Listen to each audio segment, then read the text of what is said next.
4 p.m. The best way to serve our students and our community is to involve you, the public, in what we do. You are welcome to email or meet with any of our board members and follow our district on social media. Board meetings are covered live by Hillsborough Schools TV on Spectrum Cable Channel 635 and Frontier Cable Channel 32. Meetings are also streamed live on our website at hillsboroughschools.org. Closed captioning is provided on all broadcasts, and past meetings are available in our online archive. We are interested in what the public has to say. We'll include time for audience comments before we address our business items. Our agenda and any supporting materials can be viewed online in advance. They are posted 7 days before each meeting on our website at hillsboroughschools.org. Our vision is preparing students for life, and that means all students, every day. Todos los estudiantes, todos los días. Thank you for your interest in education. With your help, we're making decisions that shape our community's future.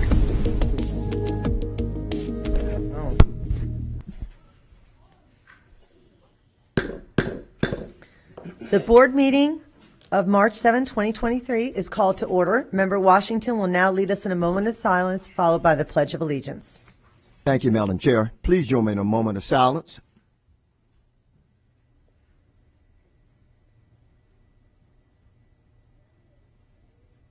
Thank you. Please stand for the Pledge of Allegiance.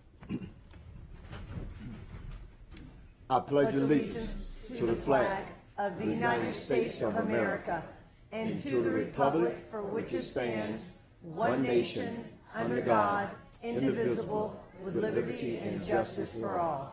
You may be seated.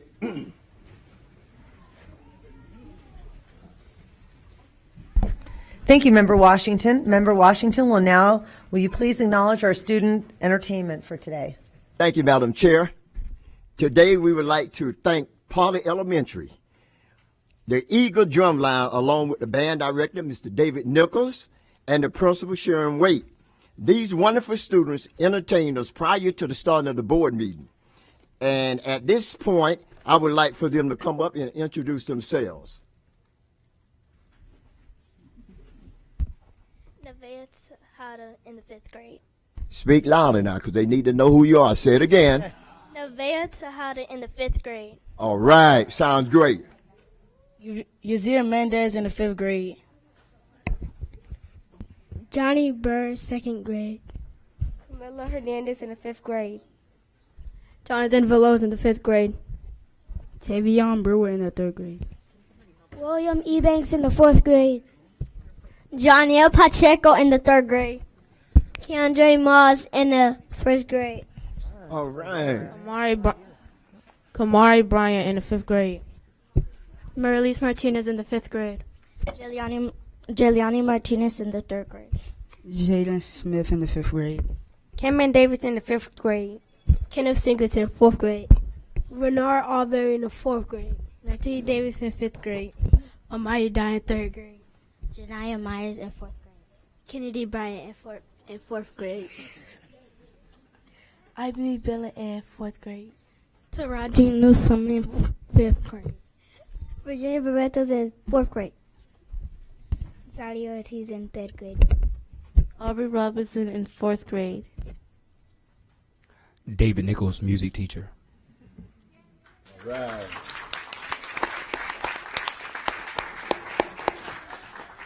Sharon Waite, very proud principal. Yay. Yay. Michaela Lloyd, 3rd grade, math and science. Anika Mann, proud assistant principal. Yay. Okay, you got, if any parents want to come up and take pictures, you can at this time. You guys turn around so they can see. They want to look at themselves on TV, right? Oh, yeah. That's enough. Let's stand up so because they.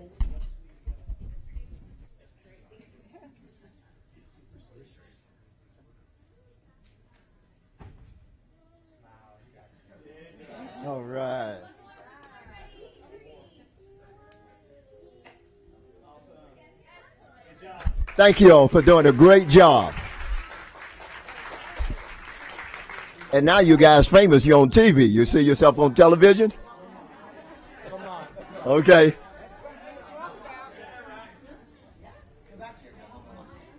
That's right. See y'all. Be good. Thank you.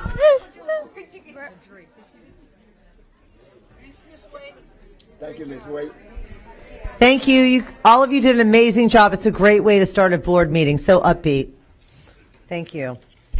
We have one withdrawn item today, and that's 901-23029 PGB01, Contracted Services for Special Education. I need a motion and a second to approve the agenda. I have a motion by Member Washington. I have a second.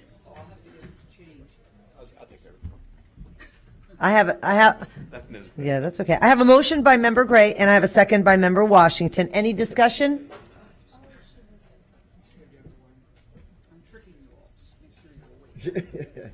You look just like Vaughn.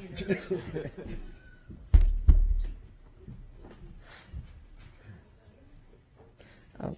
We have to have a real fun up here sometime.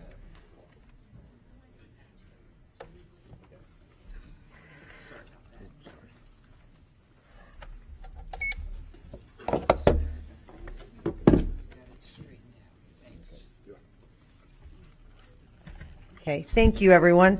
Okay, I have a motion by Member Gray, and I have a second by Member Washington. Any discussion? Please vote when your lights appear.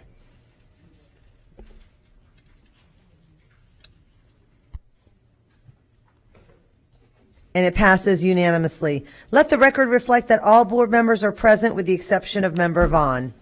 We have 5 sets of minutes to be approved today. That's January 17, 2023, School Board Workshop, February 14, 2023, Middle School Forum, February 14, 2023, High School Forum, February 21st, 2023, School Board Meeting, February 28, 2023, Special Call Board Meeting. I need a motion and a second to approve the minutes. I have a motion by Member Washington, and I have a second.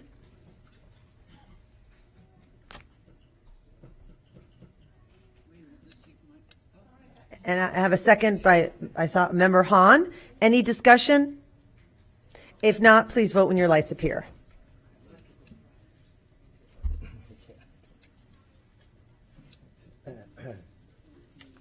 And it passes unanimously. Board members, I'd like to go over the format of today's meeting. As a reminder, we're a nonpartisan board who believe that all children can be empowered to learn, to succeed, and our decisions will be made with that understanding. To pave the way for efficient and effective agenda statements and/or questions, board members will have 5 minutes to speak with 30 seconds for final thoughts. Afterward, the superintendent can respond. If you have further questions, you're asked to get back into the queue. Member Washington will now read the board guidelines. Thank you, Madam Chair. As we begin this afternoon meeting, let me quickly review the format of our school board meetings. Please silence all electronic devices. There are speakers in the room behind me that allow board members to hear the meeting upon stepping away from the dais. This meeting can be viewed with closed caption on live webcasts, on cable TV, on video monitors here in the auditorium. It also can be viewed with closed caption in the online video archive.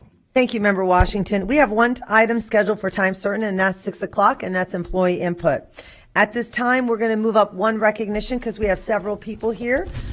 We have several outstanding individuals who've supported us for so long, and I would like to recognize the Casper's Company, and I'll be highlighting this recognition.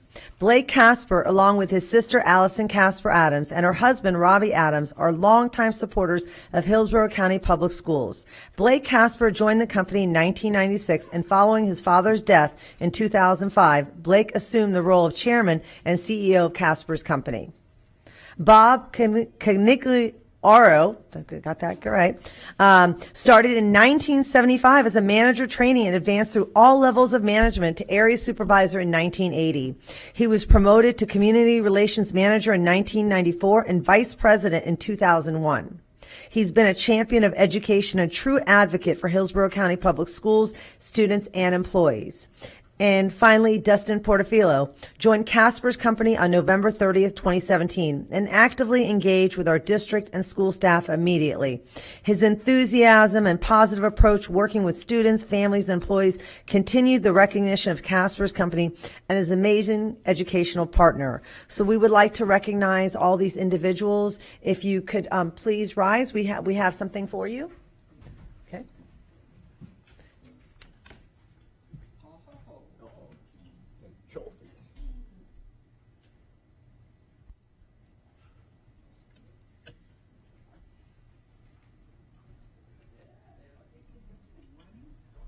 Through the chair, Dustin and Bob, thank you so very much for what you continue to do in Hillsborough County Public Schools. I mean, Casper's was a great partner in every time that we needed you, whether it be from a district perspective, from a student perspective, from a teacher perspective or leader perspective.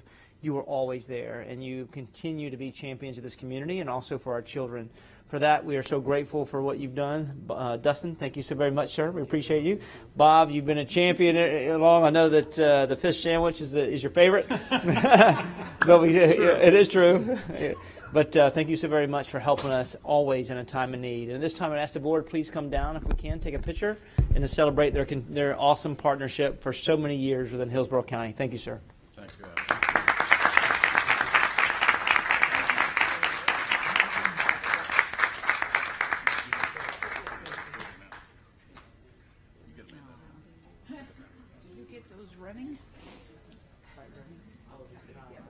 Huh?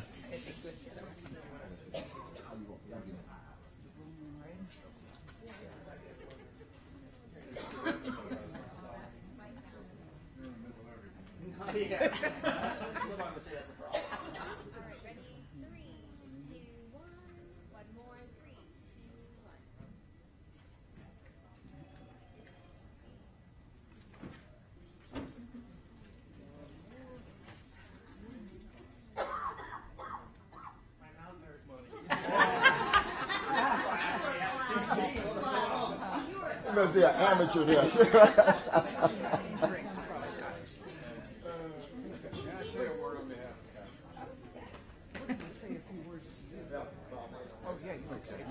Yes, you may. Oh, okay.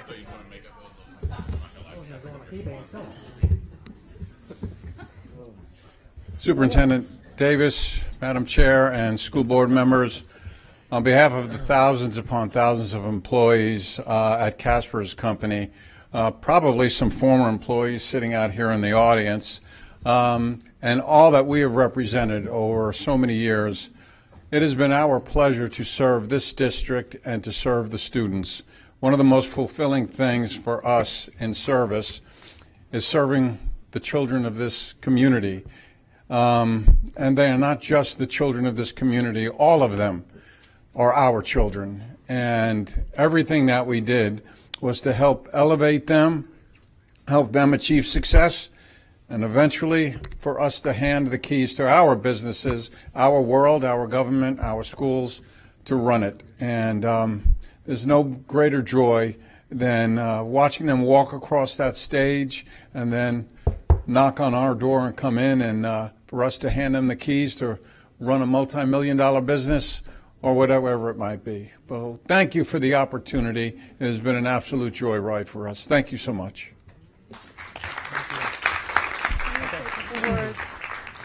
All the board members are looking at me like, are you going to say something? I'm not going to say much, but we're extremely blessed, very grateful that we worked for a unicorn. Bob, 47 years, me, almost 5 years. Sad that it's over. Sad that we are no longer with the organization, but they're going to continue to do phenomenal work with the school district. And it's the old Dr. Seuss quote, don't cry because it's over, but smile because it happened. And that really is the tone today. So thank you all so much, Addison, the board, and all of your incredible chiefs who have been phenomenal to work with. So thank you all so much. Thank you. And I know many board members would like to, comment, so you can stand here so you can be praised a little bit more. But really, in all sincerity, I also want to say thank you. I remember meeting you, Bob, almost like 30 years ago in my classroom when I was teaching, and the kind of love that you've given to all of our students through McDonald's and through Casper's Company, and everything you've done for the teachers, the bus drivers, the faculty, the staff. I mean, the whole organization, and especially the students. We can't thank you enough. You've made such an impact on so many lives, and we thank both of you for your contribution, all three of you for your service, and especially for Casper's for just continuing to support us for so many years. It has made such an impact in this community. Thank you. Member Hahn? Thank you, Member Combs. First, I echo all the superintendent's comments that he mentioned earlier. I want to thank Blake and Allison for making this commitment so many years ago and for doing so much each and every day for our community, not just with the school district, but in all the other ways that they have, really gone out into the community and filled a need and looked out for different groups and organizations. It's meant a lot to see that as a board member, but also as somebody who lives in Tampa. So you don't see a lot of companies invest so much in their community as we have seen over the years that Casper's has done. So thank you to Blake and Allison, and thank you to both of you. It has been such a pleasure from day one that I was, on this board to get to meet both of you and work with both of you. You impact our students, our employees while they're here in Hillsborough County Public Schools, and after, just like you said, Bob, after they leave, they work for you. They manage your stores. I mean, it's a wonderful kind of full circle for many of our students. I know personally everything that you have done to support literacy and STEM has been just phenomenal. The literacy fairs, Dustin, I missed you last weekend. I missed the van. I missed the smiley faces. I missed the socks. You were just such an amazing presence, both of you. Whatever you did with us, I mean, you walked into the room and it both of you, and it lit up. So I miss that. And when I was at the literacy fair and even planning it, I thought of y'all. You created the bookmark for the literacy fair. It was, you were really all in, 1,000% in. When we did the STEAM initiatives at the schools, you came and supported that, made sure the kids had books. And I will say, I remember talking to you about the military event I wanted to have for the families at MacDill right before Christmas, and you were like, what can Casper's do? And you did breakfast that morning, and it's just hard to imagine. I've been in really big denial for the last couple of months. You not being there. So, I hope we all can work together on some things again in the future, because I miss you both. And I hope that Casper's is a continued presence in maybe a new and reimagined way. But, I know that they care about our community so much. I'm sure, we'll be working together real soon. So thank you so much. Everything you've done, it's really meant the world to me, both professionally and personally. So thanks so much. Thank you, Dr. Hahn. Member Hahn, thank you. Member Gray? So during my 7 years here, or maybe a little bit longer, you've been such a force in our schools. You brought meaning to our students. Bob, Dustin, you brought smiles to every one of their faces, and that was a continual pattern. Meaning, smiles, happiness. You imprinted the most important values in our students, and achievement, validation as to who they are, what they can be. And it's so indicative of both of you, your personalities. You will be very missed, and you cannot be replaced, because you two are very individual, and each of you have changed so many student trajectories as far as their future, and even when they're present. Hats off to each of you. You didn't do the talk, you walked the walk, and meant it. So my sincere thanks, and And I wish you Godspeed and good health and lovely granddaughters, Bob and Dustin. We look forward to what your next adventure is. Thank you so much. Thank you. Thank you, Member Gray. Member Washington? Thank you, Madam Chair.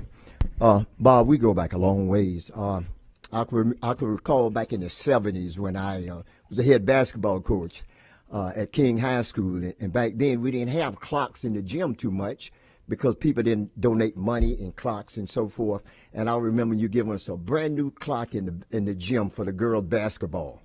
And that was really great. And then we became friends from that point. That was about 40-some years ago back then. Yeah, about 40 years ago. And you have always been an stand right up person, been honest, treated people with respect, loved the district, and I really appreciate just being a friend of yours all these years. And Dustin, you came in with the smiley face, and I often said, I said, dog, that goes another little Bob right there, But he was, but he had a little more hair in your hair. You're right. But anyway, Dustin, thank you for all that you have done, and hopefully you'll continue doing a great job in the district. And I know you will. And you guys really going to be missed. You really are, because all the good things that you have done for students and parents and the community in Hillsborough County. So thank you, and may you be blessed. Appreciate it. Thank you, Sheikh. Thank you, Member Washington. Member Perez? Thank you, Madam Chair. So every so often, our organization comes along, and it truly changes the lives of people in the community, and that's what Casper's has done. It's been one of those organizations. And like Member Han said, you're all in. And I've seen it. I've seen it in the schools. I've seen you lift up our students. I see, when you come into the schools, the kids just know who you were. And they, the smiles on their faces. But one particular occasion will always sit with me. And that was our bus ride. When COVID first came along, and I made a promise to a classroom full of children. And, I was determined to keep my promise. And so, my one, I was going to go and just drive my car. And then, you decided, hey, well, I'll join you. And then the principals decided to join. And then the superintendent decided to join. And we had a school bus full of balloons and cake and, you guys. And, we went to each student's individual home during COVID to fulfill a promise, and you came with me, because that's the type of organization that Casper's is. And that's going to be missed here, because we're not going to find that again. At least I hope we find it, but not the way that you brought it to us. And I thank you. But I gotta say this, as a board member, I saw, that changed me. But I saw the change in those students when we knocked on those doors and they opened those doors and you were standing there. Let me say, I have much respect for you for doing that, and there's just so much that I could say. But thank you. Thank you for what you brought. Thank you for what you bring. And thank you for who you are. Thank you, Member Perez. Member Rendon? We talk a lot within our community about actually being community partners. And I think people take that for granted, and they don't understand what it means or what an impact they can be on either a school or a community. And Casper's has stepped out of the box and been that role model for every other organization in the Hillsborough County. And so I want to personally thank you for being a leader amongst leaders, and making sure that all of Hillsborough County sees what can be done by just saying, yes, I will. And so thank you all so very much for everything you've done, and I know we'll continue to do. Thank you, Member Rendon, and thank you both. Did you want to say something, Bob? One final word. It's very flattering for us to hear all of your comments, and kind of emotional and uncomfortable for us because everything we do is not for the recognition. Everything we do and have done for 3 generations with the Caspers family have been driven initially by Fritz Casper, the founder, his son Joe Casper, and then Blake and Allison afterwards. We've done it with their encouragement, their support, access to their checkbook, and the ability to touch hundreds and hundreds of thousands of lives. And it's been an honor. Thank you all so very, very much for this recognition. Thank you, thank you, thank you for your service and leadership. Thank you. Thank you so much.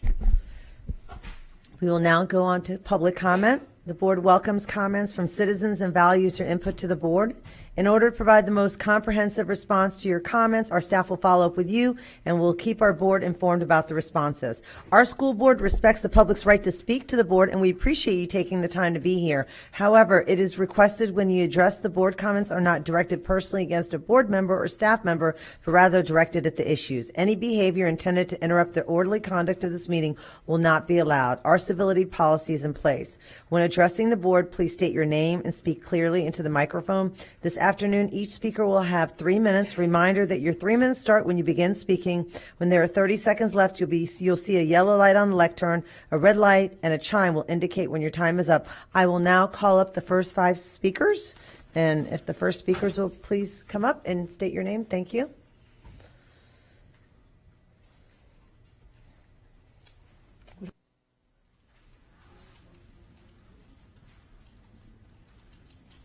Hello, board members. My name is Tasha Coleman, and I'm here 1 month after emotionally being here after being withdrawn from Irwin Tech Carpentry program. I was withdrawn 7 days after filing a level 1 grievance. My issues were the phased out curriculum and the Irwin Online that was phased out in June 2020, which I was studying day in and day out. My other issues were being bullied, retaliated against, hostile environment, discrimination against my gender, and my disability. After some follow-up, it was said that I was physically unable to be a carpenter. But that surprised me because at the grievance meeting, I was told that I was one of the top students, and I was. I worked hard every day, every single day. On the ride here, I received a call. It was a bittersweet call, but the call let me know that my issues have not gone forgotten and that they are still being worked on. I know that Hillsborough County allows me 10 days to receive a response from my grievance, my level 1 grievance. It's been 20 days. But then again, my grievance is quite big. So in giving respect, I'm going to keep my dream alive to someday be a successful construction project manager sooner than later, and hope that all these issues and this ordeal goes away and no one else in the Hillsborough County school system has to go through what I have had to go through to get here. Thank you. Thank you. Next speaker, please.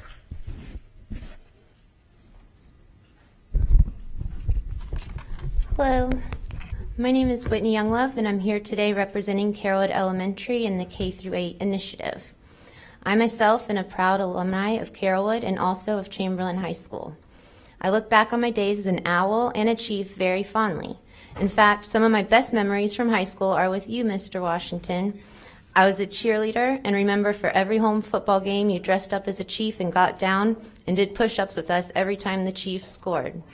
And we went to states that year, so that was quite a workout. As fond as my memories are from my chief days, my best memories so far are with my daughter, Charlotte. Charlotte is 10 years old and is thriving in 4th grade at Carrollwood. But if you saw her in 1st, 2nd, and most of 3rd grade, you would not even recognize her as the same child. At home and out in the community, Charlotte has always been smart, social, funny, and very talkative.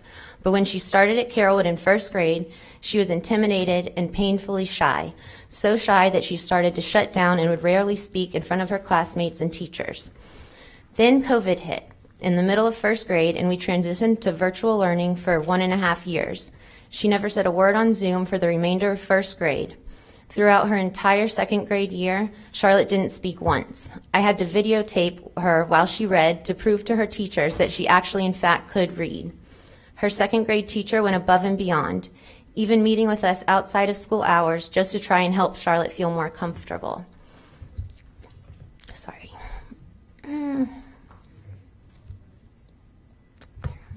With the endless support from the incredible teachers, staff, administration, guidance counselor, and even her classmates at Carrollwood, we made it through. Charlotte found her voice. By the end of third grade, she had come out of her shell. She started fourth grade as her true, confident, talkative self. She is doing so well now. She has a great group of friends, and she even goes to chat with past teachers on her own. I get calls from them in shock, not only because they can't believe that she's actually talking, but because of the wonderful conversations they have. Charlotte has overcome so much, and it's because of the people at Carrollwood. Carrollwood is a family. Transitioning Carrollwood to a K-8 is so important for children like my daughter that need stability, community, and a little extra support. Please keep these children who are like family together through middle school. Thank you. Thank you. Next speaker, please. Hi, my name is Adrienne. I go by AJ though, AJ Hunt. And I want to thank you for giving us the opportunity to connect with you again on the Carrollwood K-8 initiative. My son is Halen, and he's in second grade. We transferred to Carrollwood Elementary this January from a very well-respected private K-8 school. Pardon me. Last December, after extensive evaluations, we learned that Halen is both gifted and has specific learning disabilities. Although this private K-8 school is a wonderful school, they could not provide the environment to support Halen's newly identified learning needs. Carrollwood was where we were assigned to get Halen assessed for an individual education plan. After working with the exceptional student education team at Carrollwood, I just knew this was the place for us. As Whitney said, Carrollwood is a family. And I can attest to this as my son, my husband, and I were immediately welcomed with open arms by the entire administration, by so many families at the pickup after school, and by the PTA. Carrollwood checks all the boxes for our family. It is close to home. In fact, we walk to school every day. It is diverse, both socioeconomically, as well as having a number of students with learning disabilities and other kinds of disabilities. It is important to me that my son learn and develop good long-term relationships with people from all walks of life, with all abilities and disabilities. Carrollwood is stable and has a great sense of community, and its teachers and administration love fiercely, and they fight hard for each student and give them unique learning experiences, every single one of them. I said that Carrollwood Elementary checks all our boxes, but there's one more thing we feel is critically important to our son's early learning experience, and that is for Halen to have the continuity in kindergarten through 8th grade. So transitioning Carrollwood to K-8 is an absolute necessity, not only because it is fiscally responsible, but because these students deserve the opportunity to stay connected to each other, to these exceptional teachers and services, and all the way through their middle school years. Converting Carrollwood to K-8 would be an asset to our neighborhood community and to the district. We know that raising a family takes a village, and we appreciate your support in keeping our family together through 8th grade. Thank you for your time. Thank you. Next speaker, and if I could have the next 5 speakers line up, please, as well.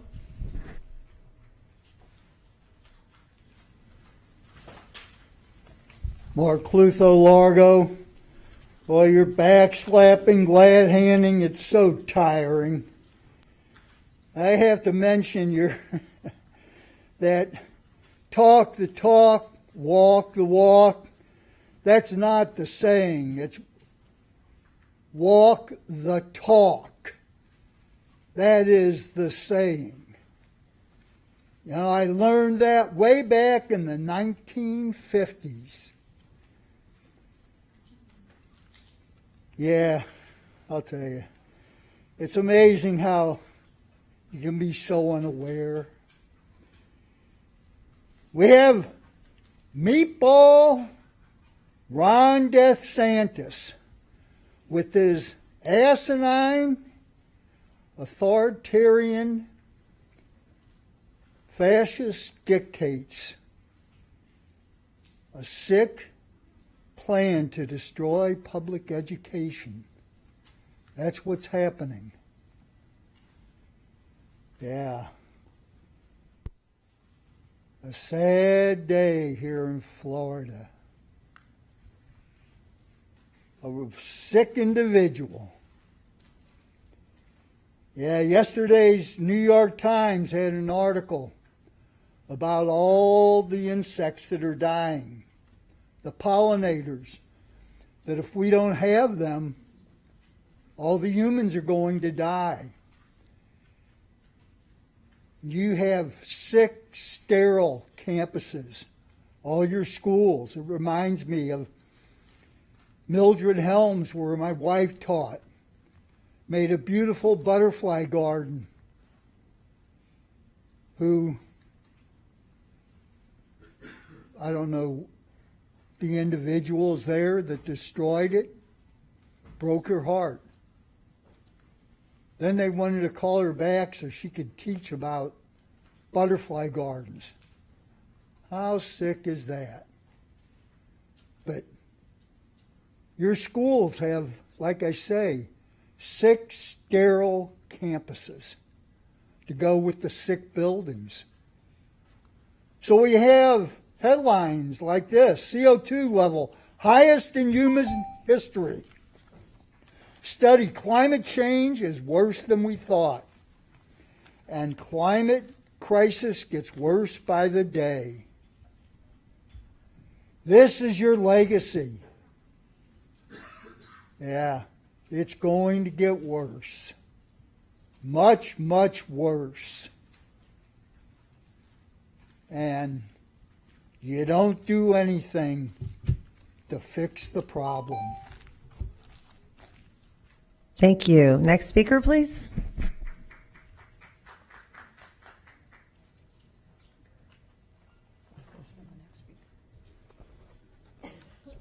Good afternoon.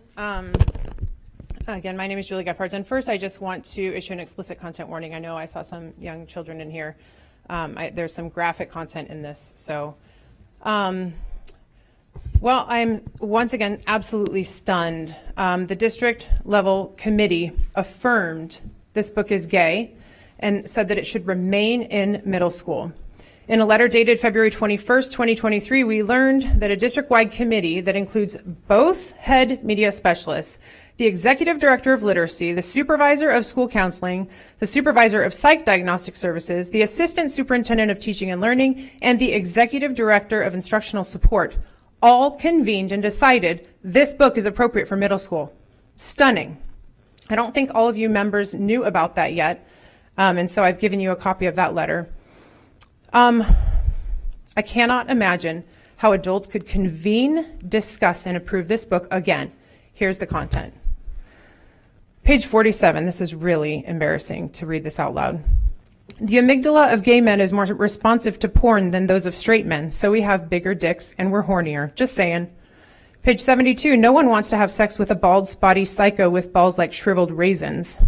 Page 182, this is describing how sex apps work. First, unload a tiny picture of yourself to the app. 2, the app works out your location. 3, the app tells you who the nearest homosexuals are. 4, you then chat to them. 5, because they are near, it's easy to meet up with them. Then the benefits of the sex apps. The benefits are obvious: quick, easy, and uncomplicated sex. Page 197, basically porn is fine and fun. Page 205, the whole point of being gay is that it's 2 guys. Being a bottom makes a dude no less manly than his top partner. Look at it this way, he's literally taking it like a man. If the thought of having a big hard thing poked up your tush is arousing, you're probably a bottom. Middle schoolers, This is absolutely unbelievable. Page 235, saunas or bathhouses are dotted all over the country, and they are perfectly legal.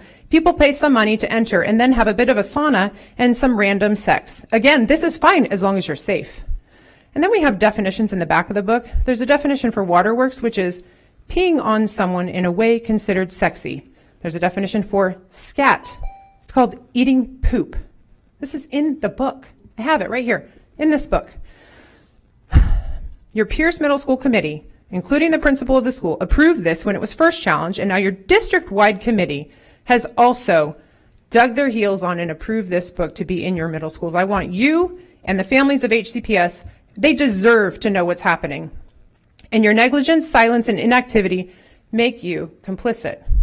Seems that HCPS has completely lost its way. This is not your job to educate children on the ins and outs of gay sex. Thank you. Next speaker, please. Thank you.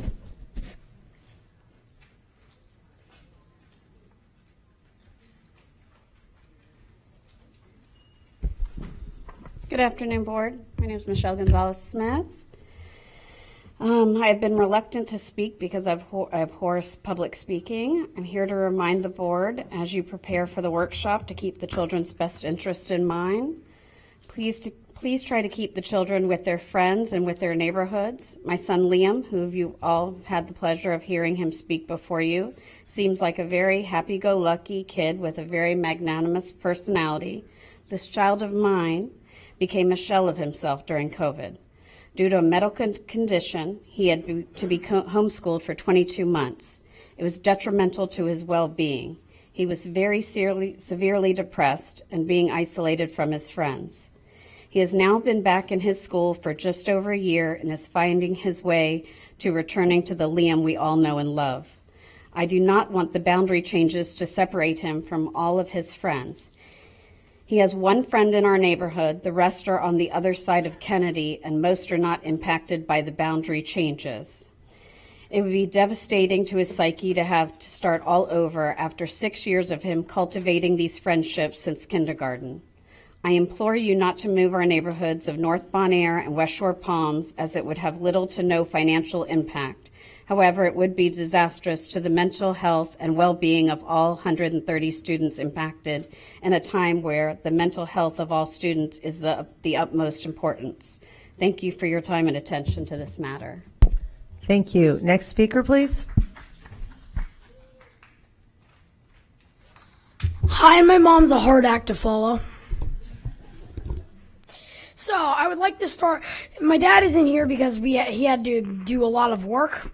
He's in the PTA, and he had to do something for the PTA, so that's why he's not here. And second of all, I want to bring up that this thing, to remind you, this doesn't impact one person, 2 people, 3 people, 4 people. It impacts thousands, hundreds, or thousands of people get impacted by this. And it's not because the kid got moved, but it's that their friend near that kid, that kid's friend, has to deal with that kid getting moved. So that person's also affected. Just giving you a scale of how big this is going to affect people. But second of all, like, everyone wants to stay in schools. I know, but everyone wants to do what they want to go into. So some schools might not benefit most, and we're looking at numbers, and it's okay. But I want to say that one thing of most is to make sure the kid's mental health is okay. We don't want schools where they go from a really nice school to a bad school, and all of a sudden they're in such a bad mental health that they just start crying and have breakdowns every 5 seconds. That's not what we're going for. We're going for improvements in mental health. Even if it doesn't give us as much money, the thing I think that matters is not money, it's mental health. And being one of those people that have suffered from depression, I understand what mental health is. And finally, I would just like to say that I hope that all of you listen to what I say, because everyone needs a voice heard. I don't care if someone didn't come, their voice needs to be heard. Us people that stand up for their voices. Us people that come here and stand up for the people that have to work during these hours. So thank you for your time and appreciating everyone in this county. Thank you. Thank you. Next speaker, please. No, that was a hard act to follow.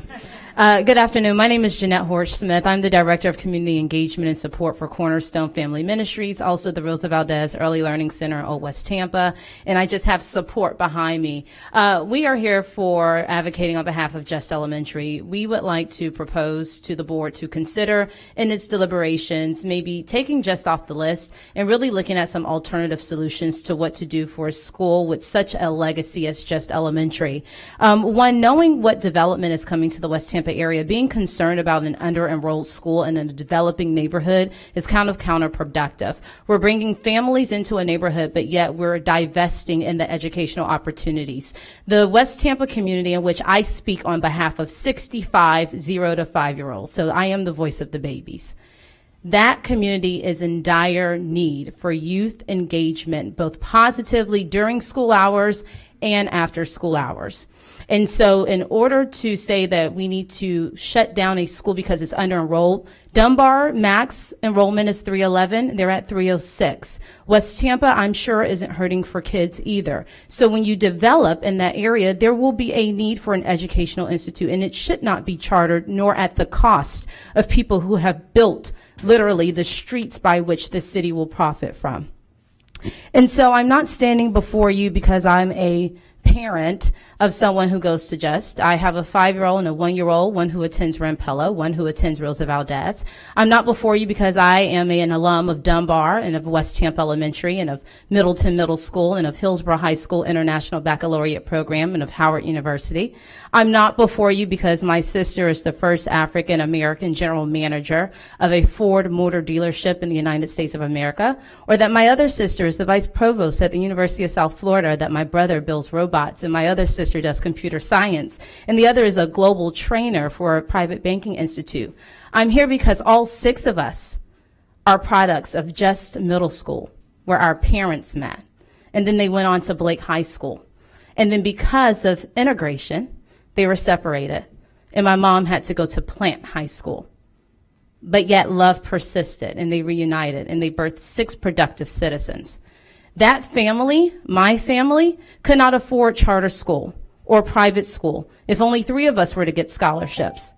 And so I ask for you to just consider that in your thoughts and maybe consider taking Just off the list and looking at alternative holistic solutions to addressing the under-enrollment and possibly underperformance. Thank you.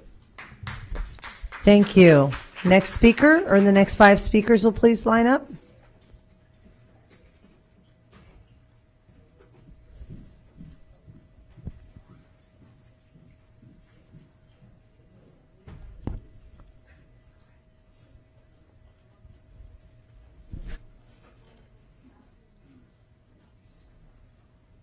Clark.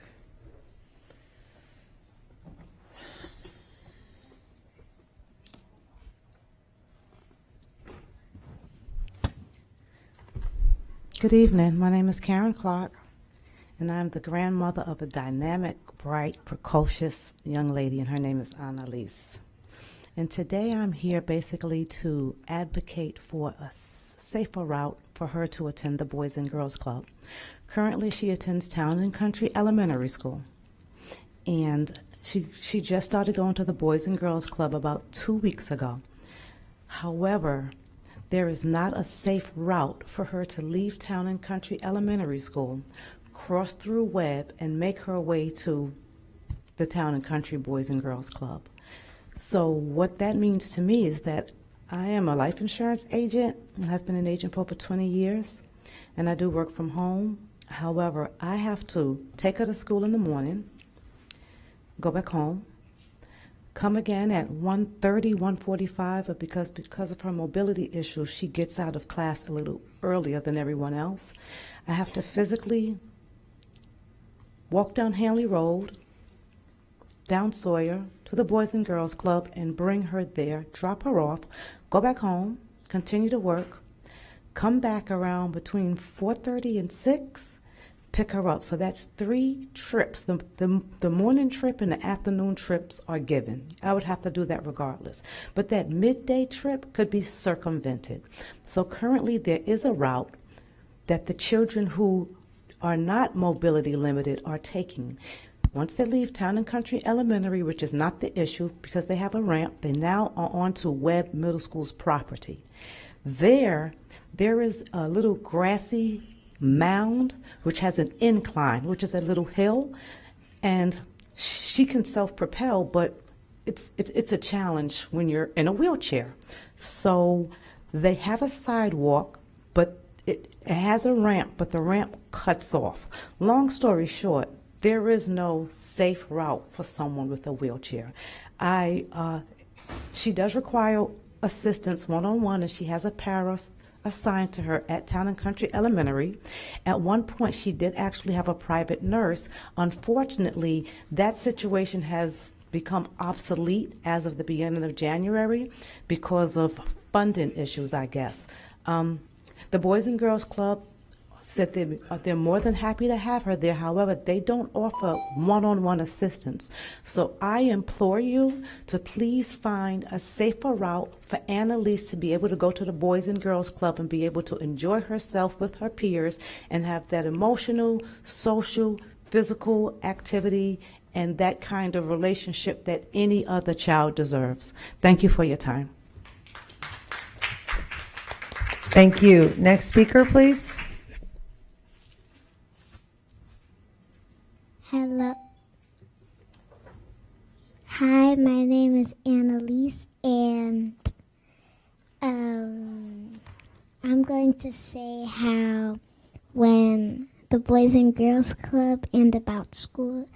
First, I'm going to start that today when I was at school and I told my teacher that my arms hurted when I was pushing myself we were coming from lunch, and she said, maybe if you get out the wheelchair, then you can be more like walking. And I said, well, I shouldn't have to get out the wheelchair for my assistance. If I need the wheelchair, then I have to be in it. The hallway is too long for me to walk, and you can't tell me when my muscles hurt or not.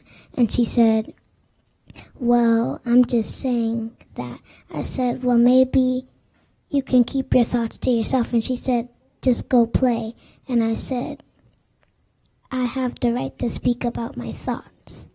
And then today when my grandma picked me up, I didn't tell her, but I just told her, and then I don't remember what she said, but sometimes when I'm in the wheelchair, I feel like my teacher doesn't want me in her class just because of when I complain about my muscle weakness, but I have a condition and I keep telling her that, but she acts like she doesn't really care. But even if she doesn't care, then maybe she just have a problem with that, and if she has a problem with it, then maybe she has a problem with me in her class. But if people have a problem with me, I don't really show that I have a problem with them. But sometimes I feel like when people have a problem with me, I don't want to be nice to them. But since she's my teacher, I be nice to her.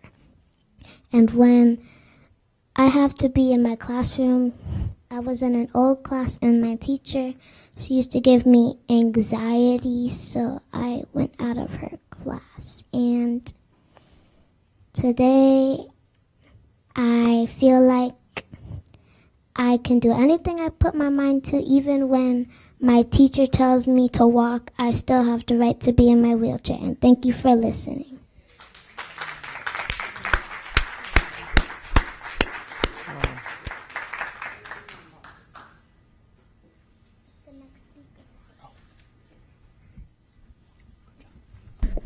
Thank you, and thank you for your voice. And our chief of schools will be back there to talk to you. Thank you very much. Thank you. Thank you. Next speaker, please. Thank you. I'm Mrs. Tina Williams-Brewster. Miss Annalise, thank you for your voice. I'm also here to talk about voices and how children with mental health issues such as anxiety, such as depression, et cetera, have to endure an untimely process getting help. We gave our consent for my daughter to have an evaluation in November. As of March 7th, 2023, There hasn't been a calendar schedule for an IEP eligibility meeting. November, December, January, February, March, 5 months. I have talked to anyone that I can talk to. I also agree with the young man who spoke. I speak for the voices who cannot speak. I speak for the parents who cannot be here. I speak for the advocates, an agent of change. Hillsborough County School board members, superintendents, and teachers, no child. I heard someone say, these children. No, ma'am, all children, not just these children. All children deserve education. All children deserve resources. All children deserve for their voices to be heard. We have, because we chose to speak out, my daughter was bullied. Nothing has, Gaither High School, nothing has changed. We've had meetings. Oh, it will get better. Remember, we signed a consent form November 2022. 5 months later, no schedule eligibility. People coming to meetings unprepared, haven't even read the reports. Oh, we got it in, dates change. When is enough enough? I've been an agent of change for 7 years. 7 years of no support. 6 different schools, 5 different school districts. When? No child. The Annalises, the Ninas. And in kindergarten, I had to teach my son about the N-word. Kindergarten. That's when I became an advocate. It is time for the voices to be heard and to really for understanding. We're not angry. We're not upset. We're advocates. We're going to keep pushing. That is our job as parents. So when you see me, no, I'm not angry. And if I am, so what? Aren't my children human too? Don't their voices deserve to be heard? When is enough enough? Thank you. Next speaker, please.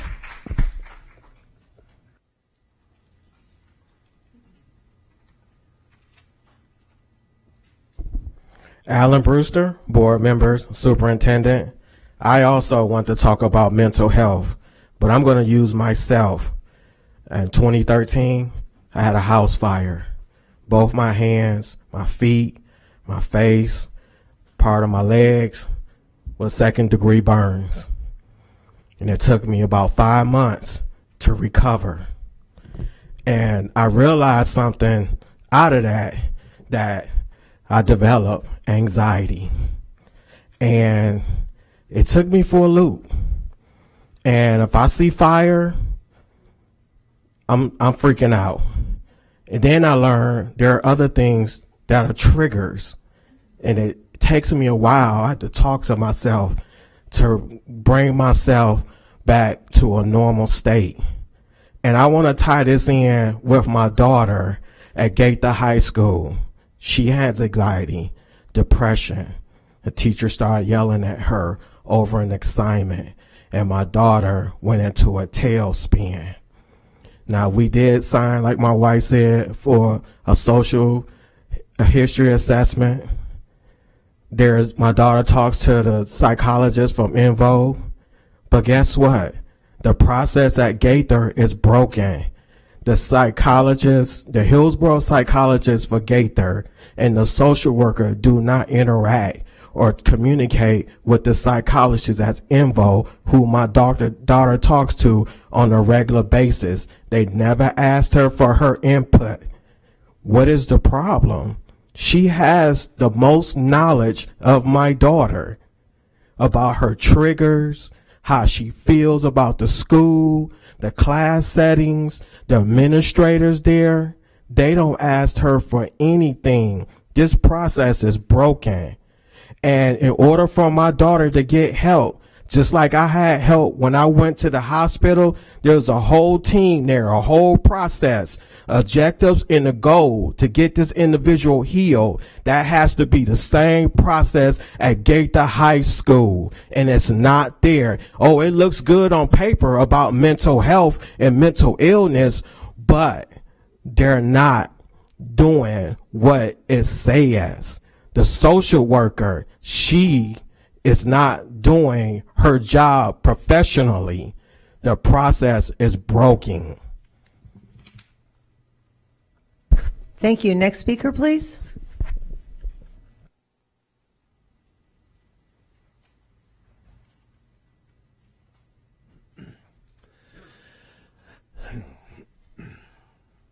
Good afternoon, everybody. Get a little higher so I can look at y'all. Chris Blackburn, North Bon Air, West Shore Palms area. I'm here, as always, to advocate for not only my son, but our kids in our neighborhood with the boundary changes.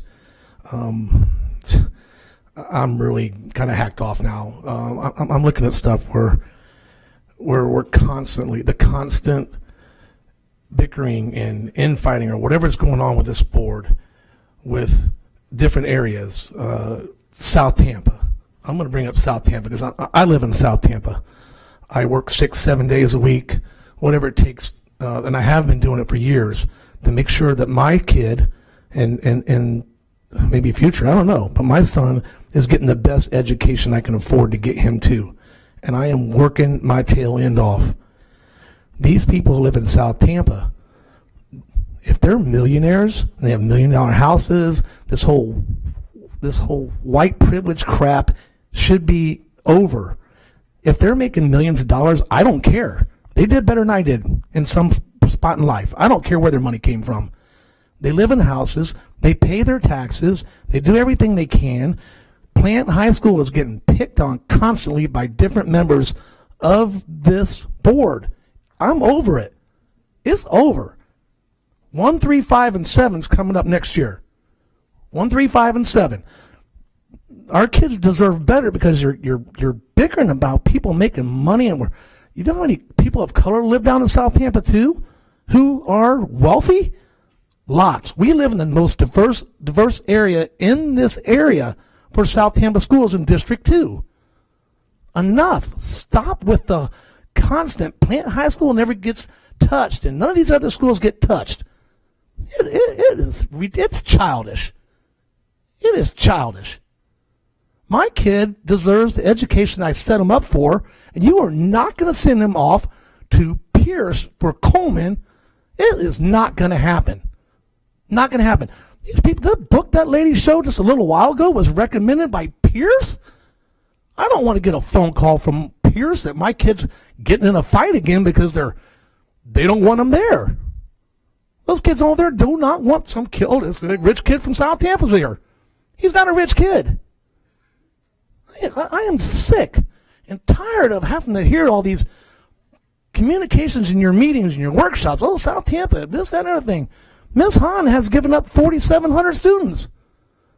You don't think there's any wealthy people in any other areas? District 4, District 1, District 5. There's wealthy people all over this area. Please get over it and take care of the kids in our district. Thank you. Next speaker, please. Thank you. Next speaker.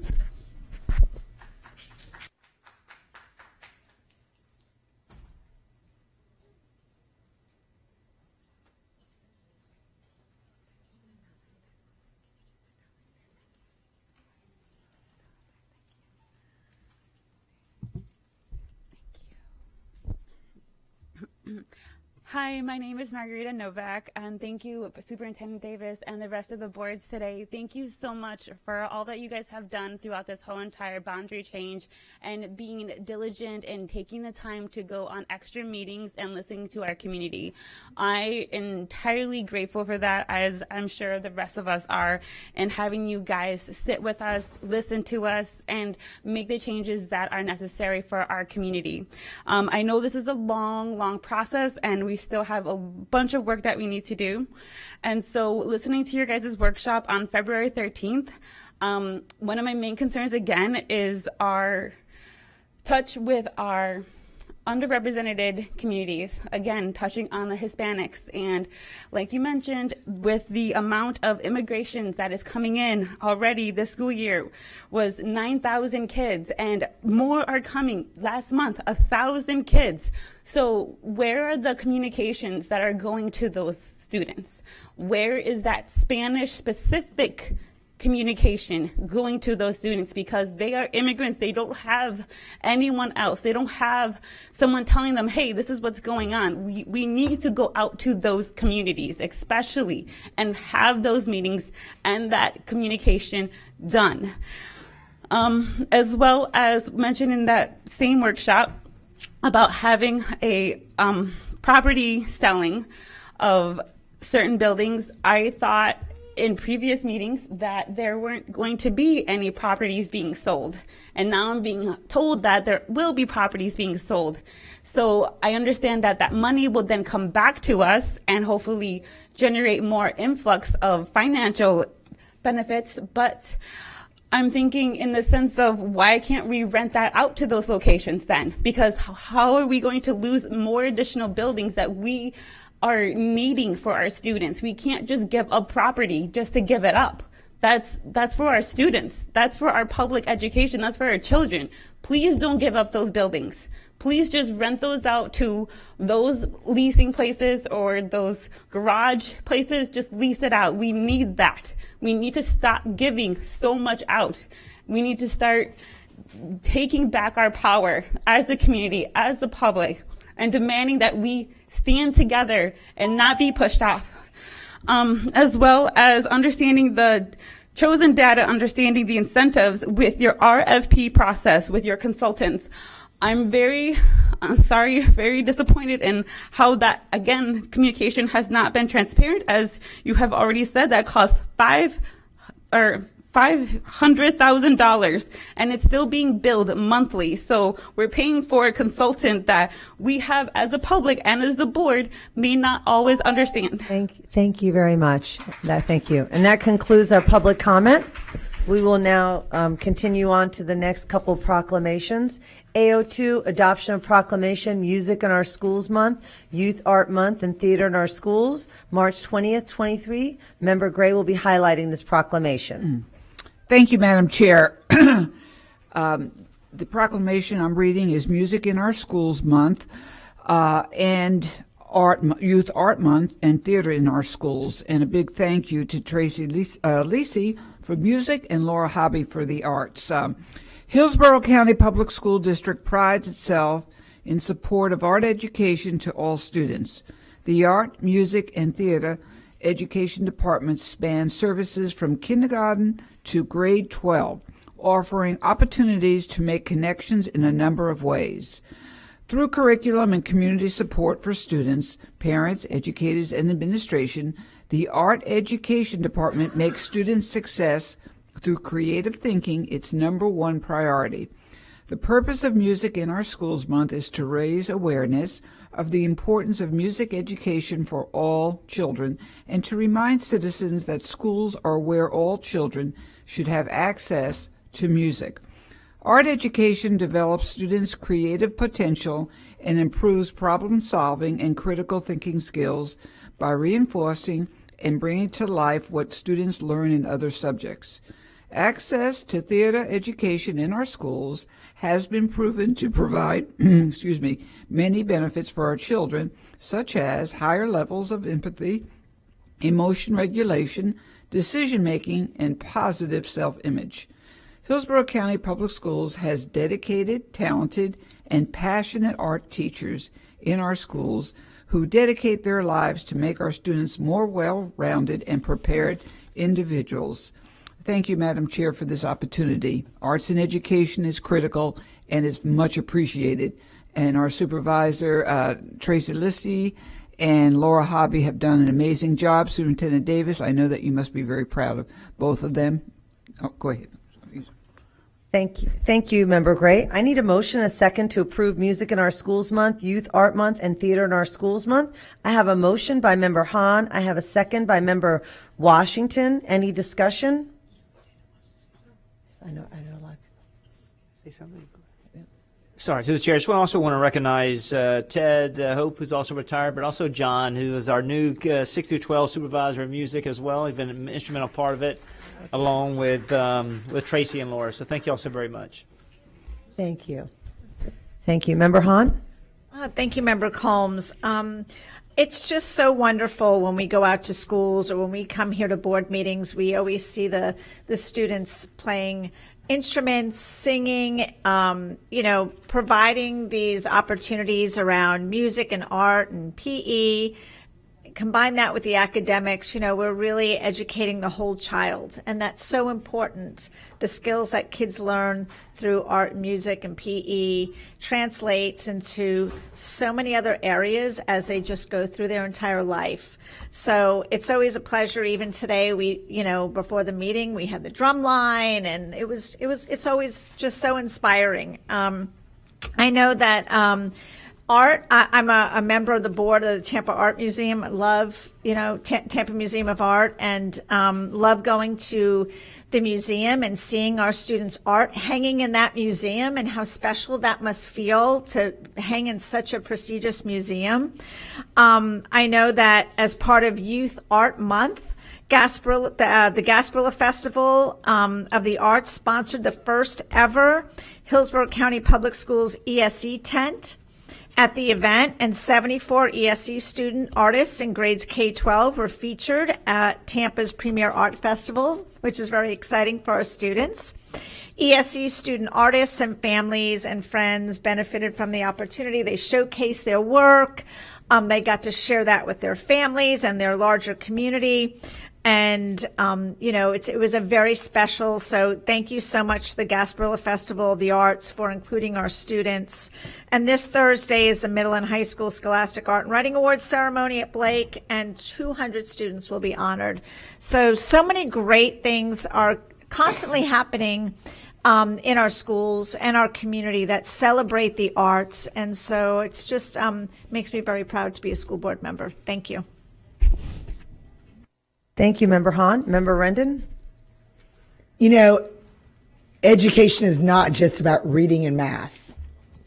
We talk a lot up here, and we've had a lot of students talk about mental health and the changes our community has made and our world has made, and their coping skills and them learning how to adjust and be part of a larger community. And it is that music, that art, that theater that gives those students an outlet. It allows them to develop friendships and relationships. It allows them to give them coping skills and ways in which they can express themselves so that those kind of skills lead them into later on in life and assist with anxiety and emotional disorders and mental health conditions that could last them a lifetime when they need those coping skills. Those music and art and theater classes also give them a sense of belonging. They walk into our large high schools or even their universities, and those are their family members. Those are where they fit. Those are where they are part of a larger body than just their class or their other students. And so, for me personally, huge aspect in my family's life. And so I thank you all personally for everything you've done for my children, as well as all the children of Hillsborough County. Thank you, Member Rendon. And I also wanted to say, a huge thank you to Laura Hobby, Tracy Lisi, Mr. Hope. It's just all the things that you do every day. When I get to go out to schools, I try to go out to schools at least a few times a week. I get to see the art, the music teachers, everything that they bring. And I will tell you, I told you, Miss Lisi, when I went to the elementary event, it's not easy being a board member. Let me tell you, it's not easy, especially these days, right? And so going out there and seeing that evening at the Straw Center, I was so moved, and it really just kind of reminds us like why we're here and what we're doing, and seeing all those kids, all those talented students. It was just so amazing, and it really, really just impacted me in such a great way. And I want to thank all of you, all the art, music, all the teachers in general that work so hard. But they have to do so much with so little, and they make every dollar stretch, every instrument work, so every piece of paper used. So thank you to everyone for all your hard work. Member Gray?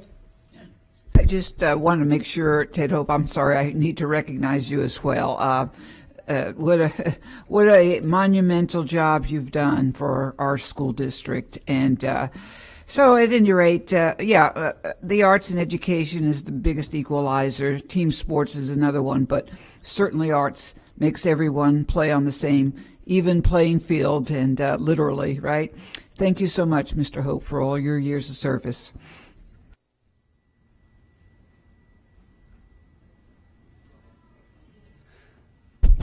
This is John Seaver. He is our legendary part of our STAC meeting, our STAC committee, and also transitioned to take on the new role of supervisor of music. So we thank John for being here. And Ted recently retired, and we just hired John recently, and we welcome him to the position. And he is going to be an innovative leader in this community. So thank you for being here, John.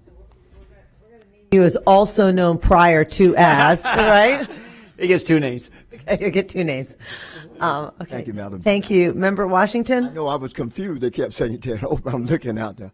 I mean, I'm blind, but I can see a little bit. But anyway, thank you for being aboard. We really appreciate that. And I just want to say, to the art and music, it was so wonderful the other night to be there, to see those kids perform. And it was so exciting. You know, they were excited to perform. They are so talented. We have so many talented kids in Hillsborough County, you know. And it was just beautiful. I loved it. And I'll always be there. I'll be there. And thank you all for all that you do. And we can't survive without art and music. Thank you. Appreciate it. Thank you. Thank you, Member Washington. Please vote when your lights appear.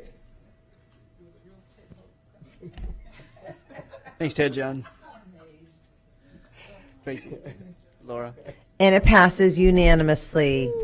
AO3, yay. Oh, there's Debbie. Sorry, I didn't see Debbie in the back.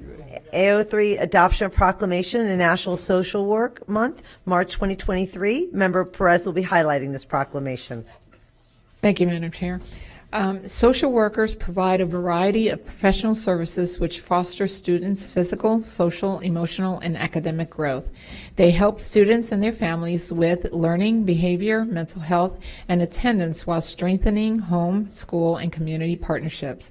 Social workers promote and support the educational process by providing services including crisis intervention and counseling, supporting parent and family involvement, planning and developing school-based interventions with educators, engaging community resources, and assessing the need for special services. There are 246 social workers in Hillsborough County Public Schools, and they provide students with the opportunity to develop to their maximum potential. Thank you, Member Perez. I need a motion and a second to approve National Social Work Month, March 2023. I have a motion by Member Perez. I have a second by Member Washington. Any discussion? Member Perez? So, social workers are the largest mental health profession employed in the United States. I'm not sure if you knew that, but I want to thank all my fellow social workers and colleagues and the social services department here in Hillsborough County Schools. Happy Social Work Month. The theme for Social Work Month is Social Work Breaks Barriers. The reason for this theme was selected is that social workers are known for their work in areas that address issues that prevent people and communities from thriving. So Social Work Month is a time to celebrate the life-changing profession that social workers bring to the table. Thank you. Thank you very much, Member Perez. Please vote when your lights appear.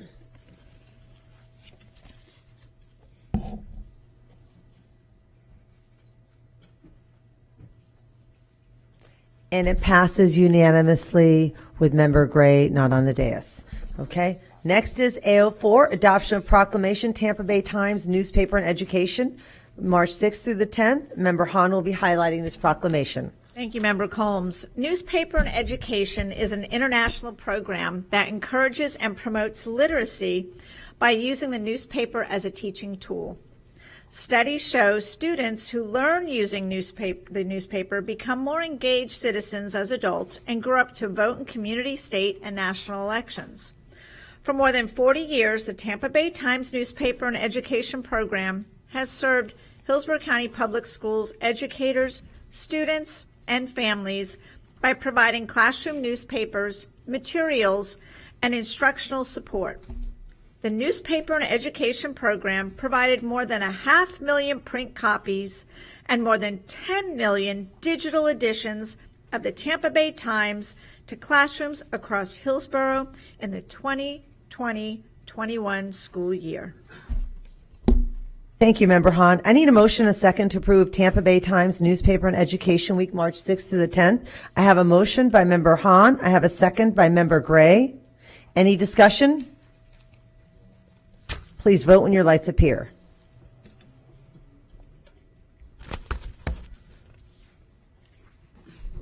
And it passes unanimously. I need a motion and a second to approve the consent agenda. I have a motion by Member Washington, and I have a second by Member Rendon. Please vote when your lights appear.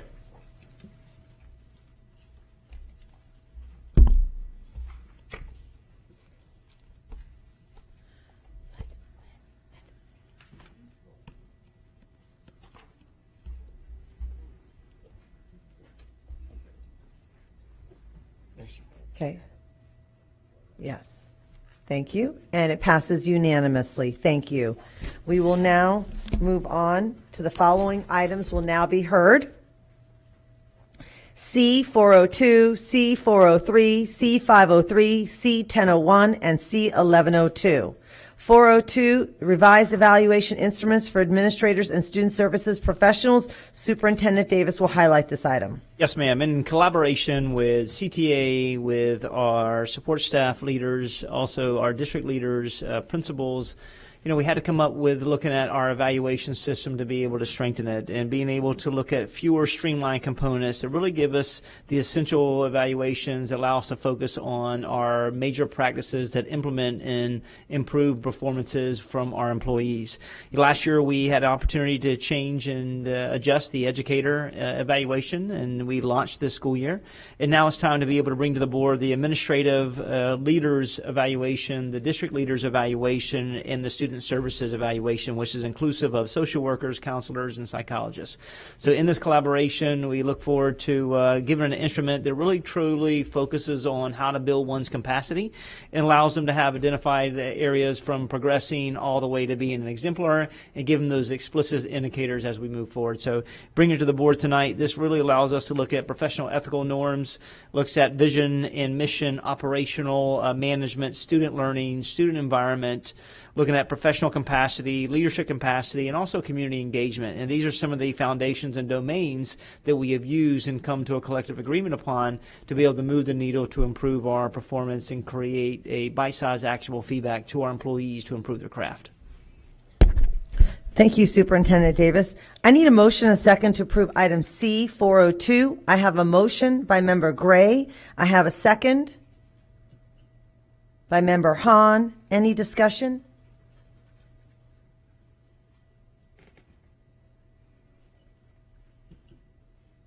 Member Gray? Thank you, Madam Chair. Superintendent Davis, when we talk about evaluations and surveys, and I know the important ingredient, and you do too, is the data collection, the compiling of the data. So when we do have this survey completed, and the culture is not indicative of a positive culture, or one that needs improvement, can you share with the board what is the next step? Yes, ma'am. One of the biggest things to the chair is that we continue to have principal supervisors, regional superintendents, and also chiefs that play an active role with our school-based leaders or any employees. And often our job is to make certain that we are partners in the conversations about how to improve their work, what we can do to make certain that there's learning opportunities through building mentors, PLCs, walkthroughs, collaboration walks, calibration walks, all those elements. Openly, there should never be a surprise to any employee within this community, within the school district, identified as an area of opportunity to grow within their evaluation. that is continue to be alongside a part of continuous feedback within the evaluation system. However, if there's parts where we think there's areas for improvement, we will make certain that we have the necessary staff to be able to support our employees. I've never met an educator that comes to work and doesn't want to do a really good job for children. So we're going to continue to work alongside our peers and our colleagues in order to strengthen their craft every day. Thank you, Superintendent. Thank you. Thank you, Member Gray. Member Rendon? Thank you. So, and again, it may just be because I feel like I have a portion of the evaluation, but a couple of key things that I've found over my years is that I don't see in here where the employee themselves will be ranking themselves in their own self-evaluation for each of these categories. Go ahead, Doc. Yes, thank you, Superintendent Davis. Yes, that is a piece of it. It is a voluntary self-evaluation that is built into our loss and talent management system. But it's not connected directly with their evaluation. Yes, ma'am. It will be. The evaluator then sees the self-evaluation ratings before final evaluation conferences are held. And through the chair, that's been a practice that we consistently input, and it's so important for us an employee to evaluate themselves, to make certain that they're calibrating their lens for where we believe they are at as well. So. Okay. And then the other things that I just saw that were like holes that stuck out to me, and again, because I feel like I have a portion of this, is I don't see anywhere we have established goals, right? For each of, they would have established goals leaving off from the evaluation. What is the upcoming goals for the next year? And then what are action items to move towards them, whether it's from the employee standpoint or it's from the other. So again, those were to me action items. Yes, ma'am. Through the chair, so we want to make certain evaluation is connected with the Florida ethical leadership standards. At the same token, every school has a school improvement plan where they set individualized goals for them to be able to have benchmarks, and also we give them individualized goals from data and assessment where they have to move goals related to academic performance. So those elements are all not only given through school improvement process, but also given through Terry Conner Shop. But at the same token, we give them what goals we're trying to aspire to accomplish through our strategic plan as well, and map those individually. Yes, ma'am. Yeah, I got We that. also have a very robust performance evaluation SharePoint that has different tips and different tools and access to various resources. But there's for our nothing employees. on the evaluation of the staff that identifies goals for them and action steps for them.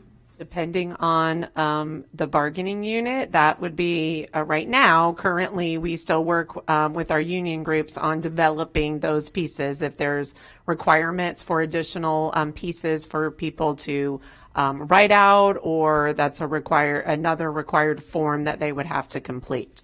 And But let that me should make be this- built into the entire process. That's an overall that's- how folks are growing in their practice. Right, because, and again, this is not from like, it's a negative stuff, in thing, but we all have goals to be working on. So no matter if we're going to do an evaluation, it's just not a piece of paper, even if they're good, right? Even if you have 100% an evaluation, there's always goals and there's always next steps in your professional career. Or next steps of recommendations in your future career, even in things. So that's, again, so what I'm hearing though from you is within the current evaluation process that you guys have us approving today, that does not included, nor is there next items for someone to look forward to if they are evaluated. Yeah. There's not a separate goal setting document that comes from my department. Okay, so that's not included. Thank you. Okay. Thank you, Member Rendon. Please vote when your lights appear.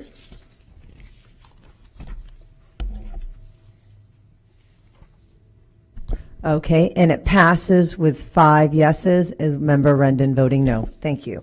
Moving on to 403. Yes, which ma'am. is the increase in expenditures for Piggyback 2203 PGB LG Educational Partners International LLC. Superintendent Davis will highlight this item. Yes, ma'am. This is the year 2 of this articulation agreement with Educational Partners International LLC to be able to recruit and bring individuals from from different countries to Hillsborough County to be able to teach. Last year, we asked the board for approval for 75 of these educators, and in the short runway that we had to be able to bring them, we identified and were able to accept 45 45 of these practitioners. This year we're bringing back to the board to be able to move that number of 75 to 125, hopefully, and being able to bring them, to be able to help us serve our children and help the current vacancies that we have. The 45 teachers that we have this year are at 24 sites. We've learned a lot through this process about how to support them, how to make sure they have everything they need to be successful, from living quarters to mentors to advocates, and we look forward to being able to expand this initiative. Thank you, Superintendent Davis. I need a motion and a second to approve item C403. I have a motion by Member Washington. I have a second by Member Gray. Any discussion?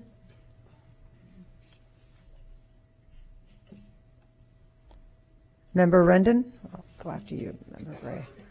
Thank you. So, again, I'm excited that we look out beyond the borders or beyond even just our local community for things that we need, especially some of our bilingual teachers. I think that's critically important. I also think that they can bring a culture into our neighborhoods that we just don't have ourselves sometimes. So I'm excited to be able to do some of that. But I do have some of the questions and I had some of the concerns. We talk about a relocation loan. And so you've said, based upon what we've seen in the last year, that we've got some issues with that. So this relocation loan is quite expensive when you figure out a teacher's salary of $2,200 that is to be paid on their last paycheck before they leave and return to us. And it appears that we're handling that through our own finance department. Am I correct? We do that with the payroll deductions.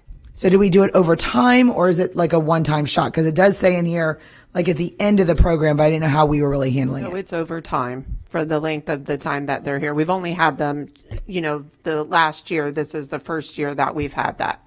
Okay. We work it through a payroll deduction with them.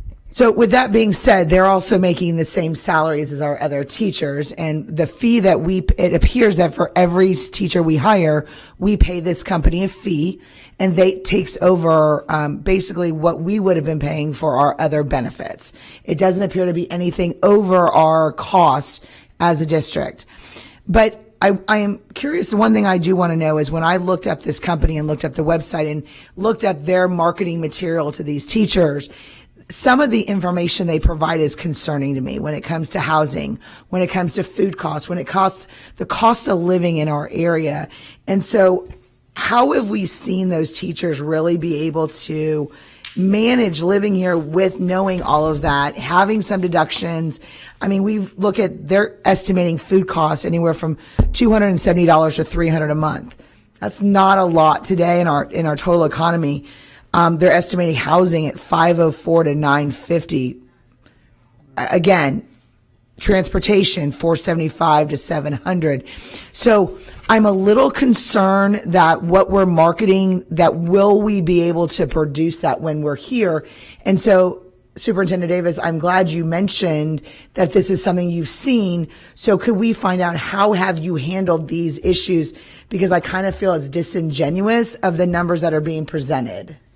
Yes, ma'am. Through the chair, we've also made that very clear when as we're going through. Remember, this is new to us. In the beginning of the year, we were trying to find the best location for these individuals to transition and come to the Tampa region from an affordability perspective. So being able to work with their lead contact and let them know what our market is, what the expansion needs to be, and how these individuals can not only work here but also be able to raise their family if needed to be because of the continued inflation that we're experiencing. Dr. Whalen, you want to expand on that?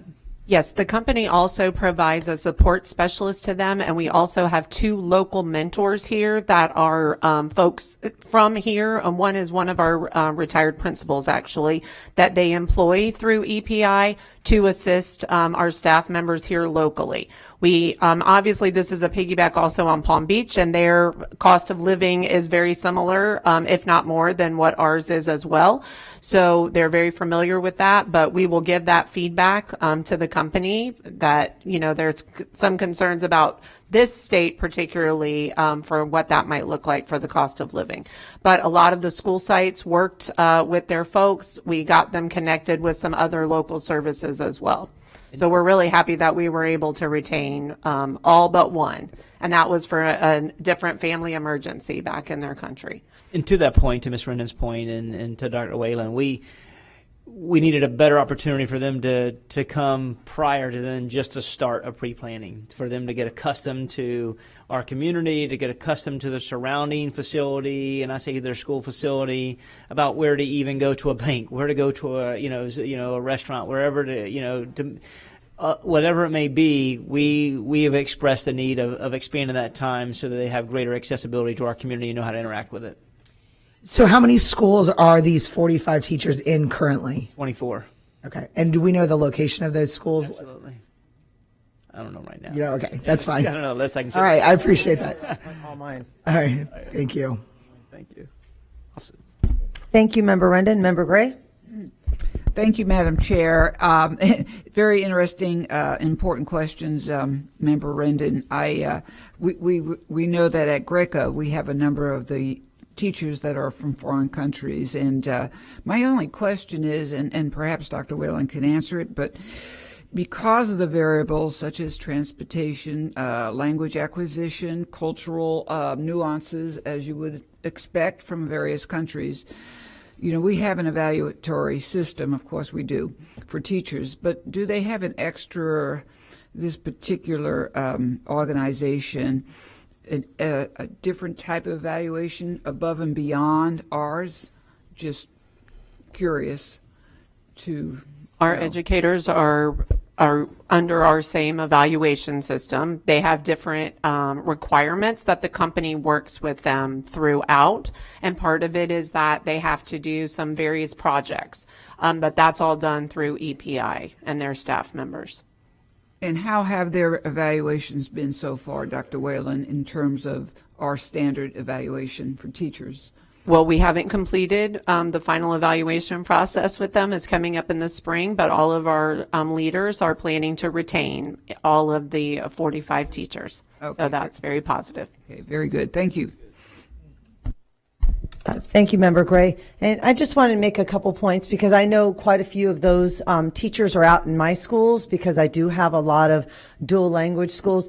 And I appreciate you, Superintendent Davis, and I appreciate you, Dr. Whalen, coming out of the box ideas to find teachers. But this should just be a wake-up call to people. Like, it's just ridiculous that we have to get people from third world countries. Really, every country is a third world country that's coming here. You're not going to find any first world countries who are coming here to teach. It's really sad that here we are with the most important thing, and our veteran teachers are paid 47th in the nation when the inflation is the highest in Tampa. And it's just a sad state that we have to go to third world countries and give people an opportunity to come. Even I saw the other day, there was a family and they brought their children. That's great for them. But what's really sad is that we're talking about how teachers can't pay with that, because that's the reality. That's the reality. Our state is not paying teachers. We are not paying teachers compared to the rest of the nation. So I just think this is a great opportunity to remind people that we aren't prioritizing teachers, and we have to go overseas to find our teachers. And that's a really sad state of education right now. Thank you. Please vote when your lights appear.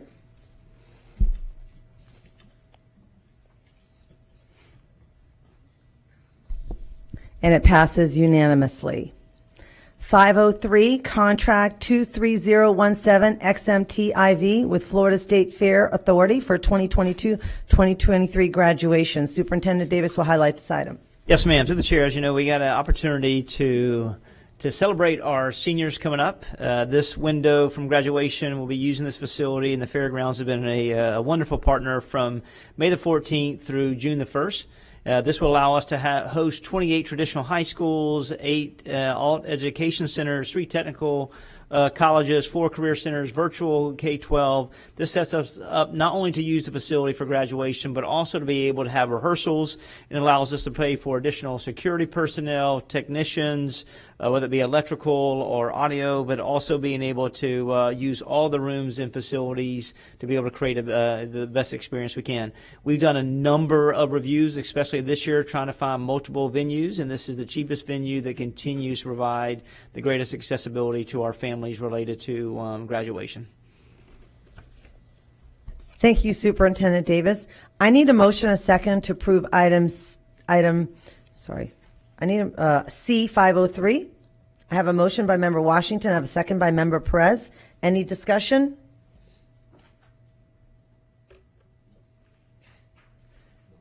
I was just going to say something really quickly. I just wanted to remind everyone how hard Superintendent Davis and how hard this board worked to make sure that some graduations didn't come early, but there was no way around. If you would like to just talk about that, because I know that people aren't really looking at it when they see their calendar and maybe their graduation falls on a different date after graduation. I just wanted you to maybe talk about that real briefly again. Yes, ma'am, the chair. There's concerns about the timeline related to when we can start graduations and when those graduations can end.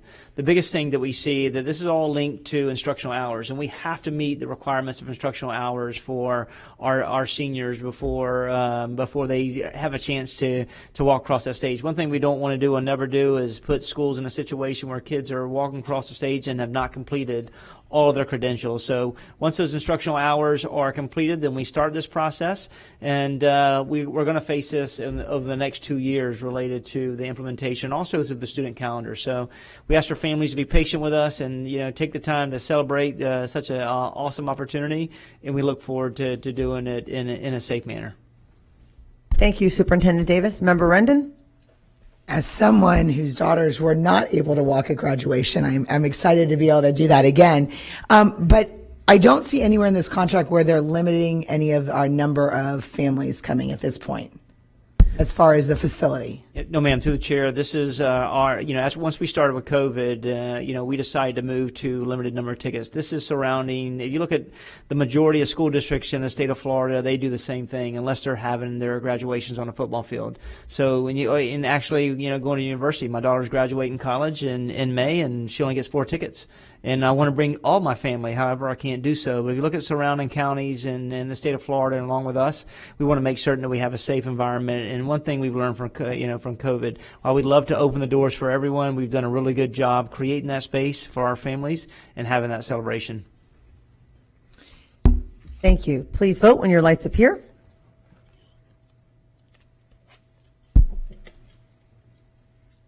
And it passes unanimously. C503, contract 23017, I'm sorry, nope, okay, 901, okay, 1001, sorry, ITB 23001 DSTLG, two-way radio repeaters, accessories, and services. Superintendent Davis will highlight this item. Yes, ma'am. This is an opportunity for us to continue to have efficient communication at every one of our facilities and every one of our sites, especially our schools. Originally, schools were purchasing their own radios, but we wanted to make certain that we leveraged capital funds that we could do that to make sure that every one of our facilities, whether it's an emergency at their particular location, a safety concern, that we just have better communication. So we appreciate finding different funds that alleviate school-based funds or general funds to put this on capital dollars to make sure we have portable two-way radios at every one of our facilities. There's radio repeaters, program services, and at the same token, there's accessories that we will purchase as well, such as batteries, charging stations, and maybe ear pieces at this particular location. So this goes right into our safety and security plan, and just allows us to be consistent in that approach. And as Shake, as a former administrator, those radios are so important, and me as a former principal as well, to have that two-way communication on our sites. Thank you, Superintendent Davis. I need a motion and a second to approve item C1001. I have a motion by Member Gray. I have a second by Member Rendon. Any discussion? Member Rendon? Sorry, I seem to be discussion today. This is really for Roe. In reviewing all of this, I'm sorry, but, as we review all of this and I see the various things, we have 3 different quotes for different things. Let me make it very clear. These two-way radios and these, are just critical for our ongoing networking within our schools. And so I want to make sure that when I'm asking these questions, I'm not prioritizing the safety of our students. I am, but I also want to make sure that we are fiscally looking at every one of our items and being accountable for everything. And when looking over this, I've got 3 different bank accounts that we're pulling this out of. And so it becomes a little confusing to me. I see Title I dollars, I see general revenue dollars, and I see capital dollars. And it's for basically 3 different things. And so my question is, and I understand that there's a possibility that it's under general revenue because that's how the individual school may line item it. but it's not making sense to me. Why can't it all come out of Title I and capital? Some items might not be capital items, so we find other revenue sources to pick up those charges where it's allowable. Title I, you can never supplant, so we got to make sure if the schools have Title I funding and they're purchasing supplies out of it, that's where they're using their Title I funding. So we just distributing the cost based on what the different schools and with different resources, funding resources they have at their site. Okay, so then I think Mr. Farkas can answer my next question then, because when I look over the items, it's not very many, right? I mean, we're talking volume it is, but the individual items are very small. I mean, we're looking at about, literally, I think we're only 7 different items we're looking to be on here. And so are you saying none of the 7 are under capital, or? No, most of the 7 are under capital. Anything that has the 5-year, there are some maintenance items that are on there, but most items, the actual radios, the walkie-talkies, the repeaters, all those things that are on there, those are all capital items, and they're there. I will also say that historically, the schools have not used only capital items. They've used Title I, they've used other funds to try to purchase those, but I would say almost exclusively lately, they've come out of capital funds, that part of it too, and we'll continue to do that. So unless it's a maintenance item or something that can't be a capital fund, it'll come out of capital funds. Okay, so on what we were given, it says 68% are coming out of general revenue funds. So you're telling me that's not the case? Through the chair, I'll have to go back and get the percentage if the percentage has changed. As it presents to the board right now, what we were provided was the 68, 21, and 11. We will go back and determine whether or not we can have additional funds to alleviate the general funds, but we wanted to be able to make certain that we had a qualifying expenses before we brought back to the board for review. And we want to use as much capital as we can but we know that maintenance and other potential accessories may not be under that, warranties may not be under the general, it can't be used for capital and have to be used for general fund or other elements. Well, and thank you. I mean, again, like I said, I want to make sure, we're going through a large change right now in the district, and being very fiscally responsible, I think, is a key aspect of that. So thank you for taking that extra time. Yes, ma'am. Thank you, Member Rendon. Member Perez? So I know this is also for a reason of safety, correct? Yes, ma'am, absolutely. Okay, so what about Marjorie Stoneman funding? Yes, ma'am. Through the chair, we get safety security money, from the state, and we're so grateful for that. The issue is it's an underfunded mandate. While we may get $10 million, $11 million from the state to be able to look at putting an armed asset at every one of our facilities, to look at school hardening with school fences or video cameras, and that continues to grow using Strategics. We also have underfunded mandates. So we'd love for additional funding to be able to go through it, but we spend around $11 to $13 million additionally to be able to make certain we have assets at every one of our facilities. Okay, but we need these, and it's required, because of, especially in some of the schools that they're so utilized that their student population is really needed, for the safety of the students. Through the chair, absolutely. Okay, thank you. Thank you, Member Perez. Member Rendon, did you have another comment? I do. I do want to double check him when I'm asking this. And again, Superintendent Davis. So right now, our schools have two-way radios in them right now. Yes. We are planning. So again, this is the plan, right? We're planning on either upgrading new radios for next year. If we voted no today, our schools currently have radios they need for the safety. Yes, ma'am, absolutely. And through the chair, they're like at different levels because they were bought in different times and different ages. So we're just trying to get one swoop where it's really consistent function so we can work on them and be able to triage them. And the other thing is with the new interference, so we've got lots of cell phones on campus, and it used to be you'd have walkie-talkies or two-way radios on campuses. Now almost all of our campuses have repeaters, which is like a radio station. They have that part of it too to make sure it's heard, especially in high schools and middle schools. Pablo and on the team with Dr. Weeks is wonderful at assessing what they need, making sure that they're safe, making sure that it's the most economical choice to do that. So yes, we have radios. But they're a constant need for upgrades. That's right. Thank you. Please vote when your lights appear.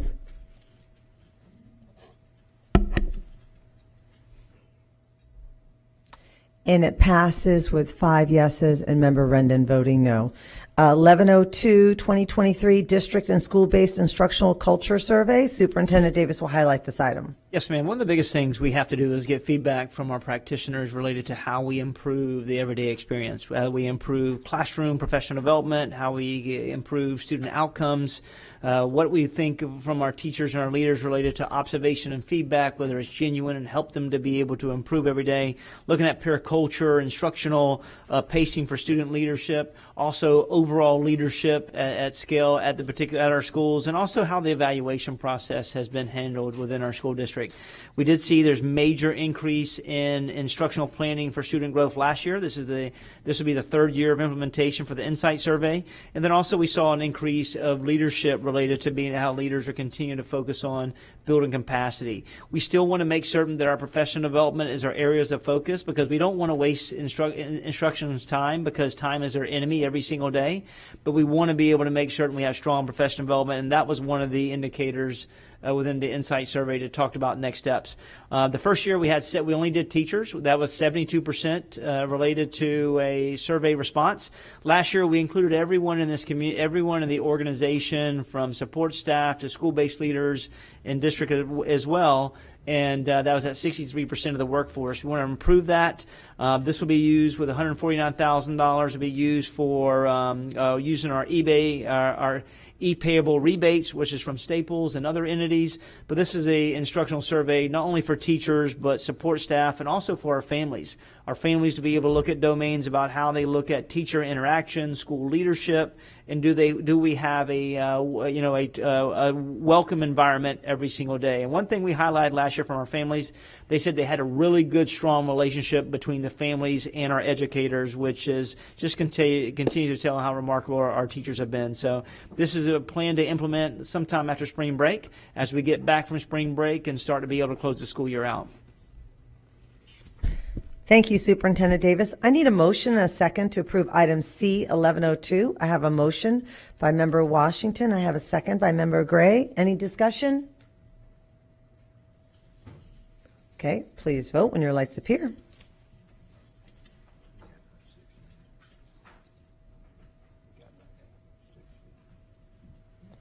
Okay, and it passes unanimously with Member Rendon not on the dais. We will now move on to superintendent comments, and then we will do employee input right after that. So we have about 7 or 8 minutes.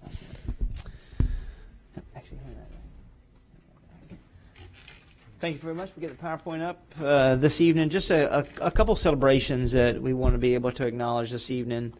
First celebration that goes with every one of our goals. We get a chance to highlight all of our, our excellence in education, our calling for superheroes. A really nice event that we held recently with a lot of interaction from our teachers, our support staff, and in our leaders and community business partners. But these are 3 individuals from Nicolette, from Muhammad, and also Shanovia that all were identified as our Teacher of the Year. We had our diversity, Ida S. Walker, Leader of the Year, and also the same token, our Support Staff of the Year. And these are individuals that have continued to lead in excellence, and we celebrate them every single day. In addition to that, we also had an opportunity to have a great presence at our fair. We did a really good job with our community being an active participant in this process. We see a number of our students competed in FFA, and a lot of our community attended, and we thank them for that process.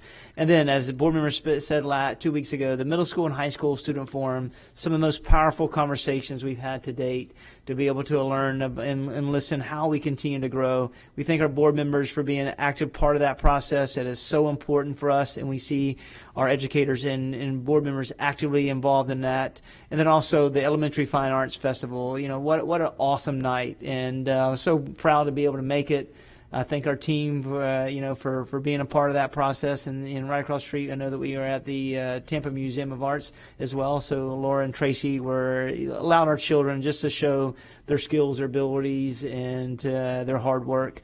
And then the STEM Fair. We had STEM Fair that was at the Convention Center, where hundreds of our students were actively engaged in displaying. And you know what? I went to the middle school, high school session. I had to leave very fast because the high school students made me feel so not smart. And I don't even know if that sentence goes together. But I can tell you right now, I was so embarrassed that I didn't know half the stuff they were talking about, and I was so blown away about these students were saving the world, and like their passions, their energy, their thought process. It was remarkable. So our future is bright in Hillsborough County.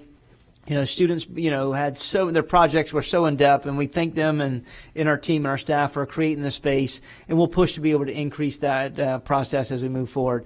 And then also thank the board for allowing for approving this evening for our children to continue to be able to move, inside and outside of this community and take trips across this nation to have better experiences and field experiences that connect with their passions and connect with our curriculum. And we thank our sponsors and our teachers for being a part of this, because we know these trips take time away from their families and their loved ones, and we thank them for being in the forefront of that. So, and at the same token, we look forward to our workshop on Thursday to be able to talk about boundaries, and I thank this board for being very vocal about having space to have conversations.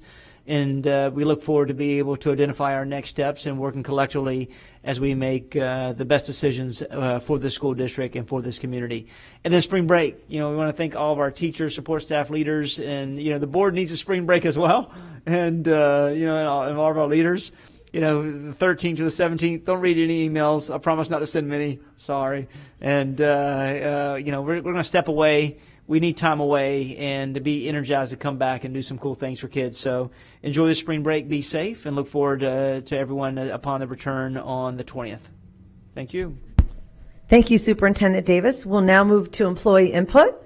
We will now take employee input. Even though we hear public comment at the beginning of the meeting, it is sometimes difficult for employees of our district to attend meetings at 4 p.m. There are many ways for employees to make their voices heard, including through union representatives, emails, phone calls, one-on-one conversations, and public comment at the beginning of the meeting. The board wants to hear from you. With this section of our agenda, we're creating another avenue for employees to speak to the board.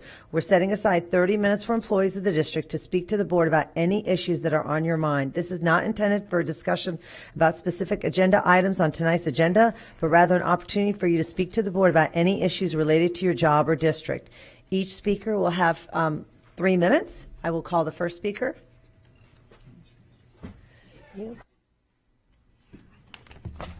Heidi Glick, Alonzo High School, the best high school in Hillsborough County, the best theater department in Hillsborough County. I have 2 degrees in performing arts. I know that shocks you, so thank you very much for approving and all those great things that you do. And on spring break, I'm not talking to anyone under 60 unless they're related to me, because I'm done. Means I'm not calling or emailing. Okay. Anyway, good evening, everybody. I can't even imagine, you members of the school board, what you are going through right now between redistricting and all of the new rules coming down from the state. You have my admiration if you could figure them out. However, I am here to offer you a solution to one of the district's problems. I want to let you hear all about it. Currently, we have 512 instructional vacancies, 30 school counselors. I have no idea how many social workers, because you can't find that specifically, and 313 support staff. In January, 122 teachers and staff members quit Hillsborough County. We were able to hire 47 people to replace them. That's 38% replacement rate. In February, 170 teachers and staff quit Hillsborough County, and we were able to hire 126 to replace them. That's a 74% rate. That's awesome.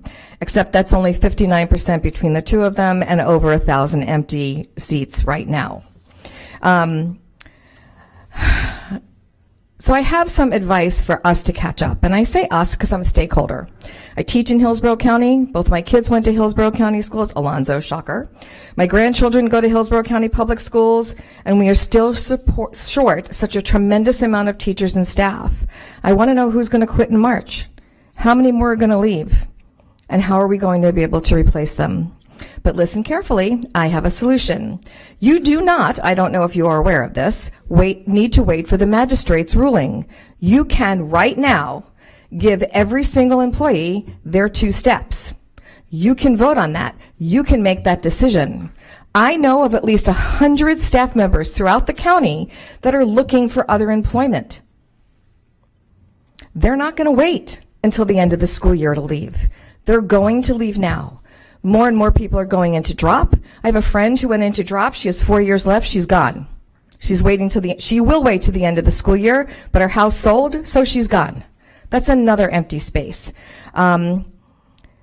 Don't pass go. Don't collect $200. Give us the money. Give us the raises. Give us the steps that we have already worked for. You don't have to wait. 800 openings. Fiscal crisis, you're going to have an education crisis. And the charter schools have just as big a problem as the public schools do. There are no teachers. So I encourage you to not only look at the openings every morning, go to the school district, go to vacancies, and look how many there are. Thank you very much. Thank you. Next speaker, please.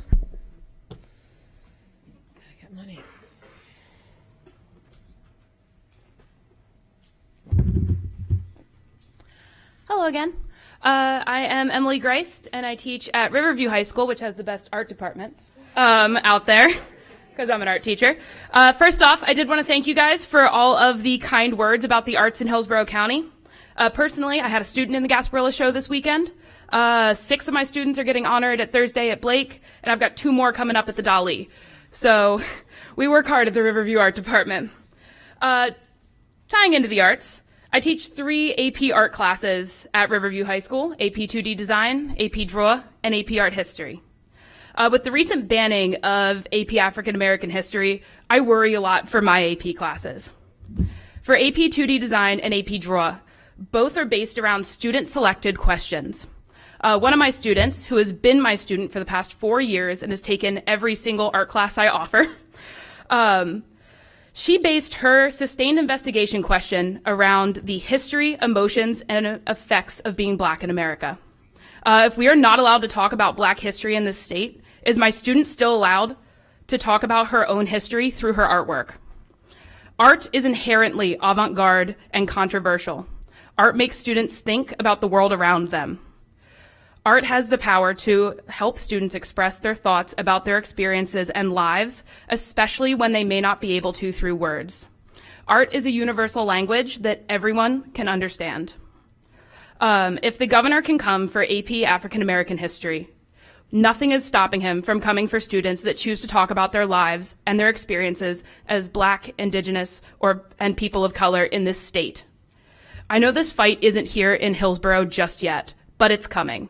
We see what the governor's passing. We know it's coming here.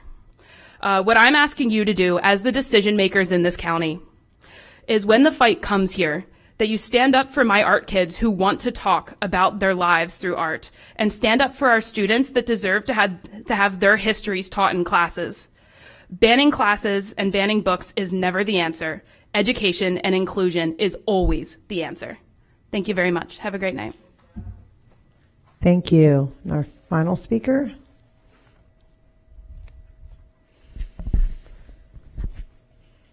Hi, everybody. My name's Nicole Teagarden. I teach 2nd grade at Heritage Elementary, and since nobody's claimed the title of best elementary school yet, I'm here to do that. I wanted to come to say thank you in person to Mr. Davis and the team working on the boundary changes. I have been genuinely impressed by the responsiveness to concerns about the analysis. My school community, we saw an issue with the plan, and we advocated for ourselves, and we were heard. Changes were made to the boundaries, and we were left as is. And we are so excited to keep our students at our amazing school. It felt really good to be heard by the people in charge, so I'm hoping you'll hear me tonight too. I wanted to make you aware of a major issue many teachers at Heritage, and I'm sure all over this county, are facing next year. You spoke, Ms. Combs, about the challenges that we're facing with inflation, so this is something that we're specifically dealing with. Our school's cost of VPK extended learning time is going up from $10 a week to $100 a week next year. Heritage is currently on the free lunch list of schools. It's an incredible program that makes our families' access to food and childcare much more attainable. And that program is being cut at the end of this year. And with that comes another alarming increase in childcare costs for the community, and more specifically for the employees, with our stagnant wages. I'm sure you're all aware of the financial struggles that teachers in this county have faced. You hear about them at every board meeting, and I imagine you get frequent emails about them. $100 a week might not seem like a lot of money to someone making $100 or $200 or $300,000 a year. But for us, stuck in the compressed portion of our salary scale that hasn't even been honored, it could mean cutting back on our grocery budget or skipping out on T-ball or picking up another job to make up that cost. That or taking away a learning opportunity from my own child. My request is not to change the payment plan for the public. On average, college graduates with comparable degrees make about 32% more than us as entry-level employees, so charge them what you need to. But you know how much we make. I'm in my 8th year and I make the same amount of money as a first-year teacher. It's obvious that we are not a priority for the district as far as salary goes. The very least that we could do is make sure that our children are priorities. I'm asking that we honor that $10 a week, not just for the schools on that free lunch list, but for all employees. That is what I'm hoping you'll hear tonight. Something that is doable and shows that you respect us and our children. Make our children a priority and make this program affordable for the employees who already give so much. Thank you. Thank you. And this concludes our employee input. We will now go to the school board comments. Okay, begin with Member Gray. Thank you, Madam Chair. And as a school board member and a representative of our district, I take that position very seriously. And wherever I go, I hope that I represent each of you very well. My question, and I'm hoping, Member Perez, that you can share your rationale for going to a whatever place it's your business, but representing our Hillsborough County Public School District as a board member as it relates to education. I'm hoping a few board members and I would like to hear your explanation. I think it's only fair for us to know. But let's go ahead and segue to the positive part of my announcements.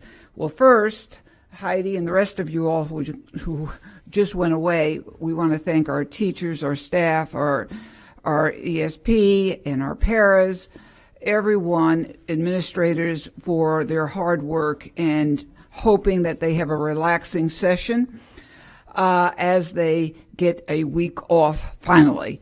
So, yes. Also, we're talking about art. So, in celebration of the Black History Month, we did, the airport, Tampa International Airport, did showcase many artworks from the following schools, plural: Dawson Elementary School, Folsom Elementary, Mort Elementary, Progress Village Middle Magnet School, Roland Park K through 8, Blake High School, and Brooks DeBartolo High School. And we have another announcement about Derek Brooks in just a moment. Progress Village also, Progress Village Elementary School, that is, was awarded the Thurgood Marshall Club Award. And we want to thank the Thurgood Marshall captain of the ship, Allison Edgecombe, and our great leader, Fred Hearns, and of course our African American task force, who all helped make this possible. And real special awards going out to Dottie Groover Skipper. The Hillsborough County Sheriff's Office is going to hold a very large ceremony tomorrow at 2 p.m. They're going to give her a Lifetime Achievement Award.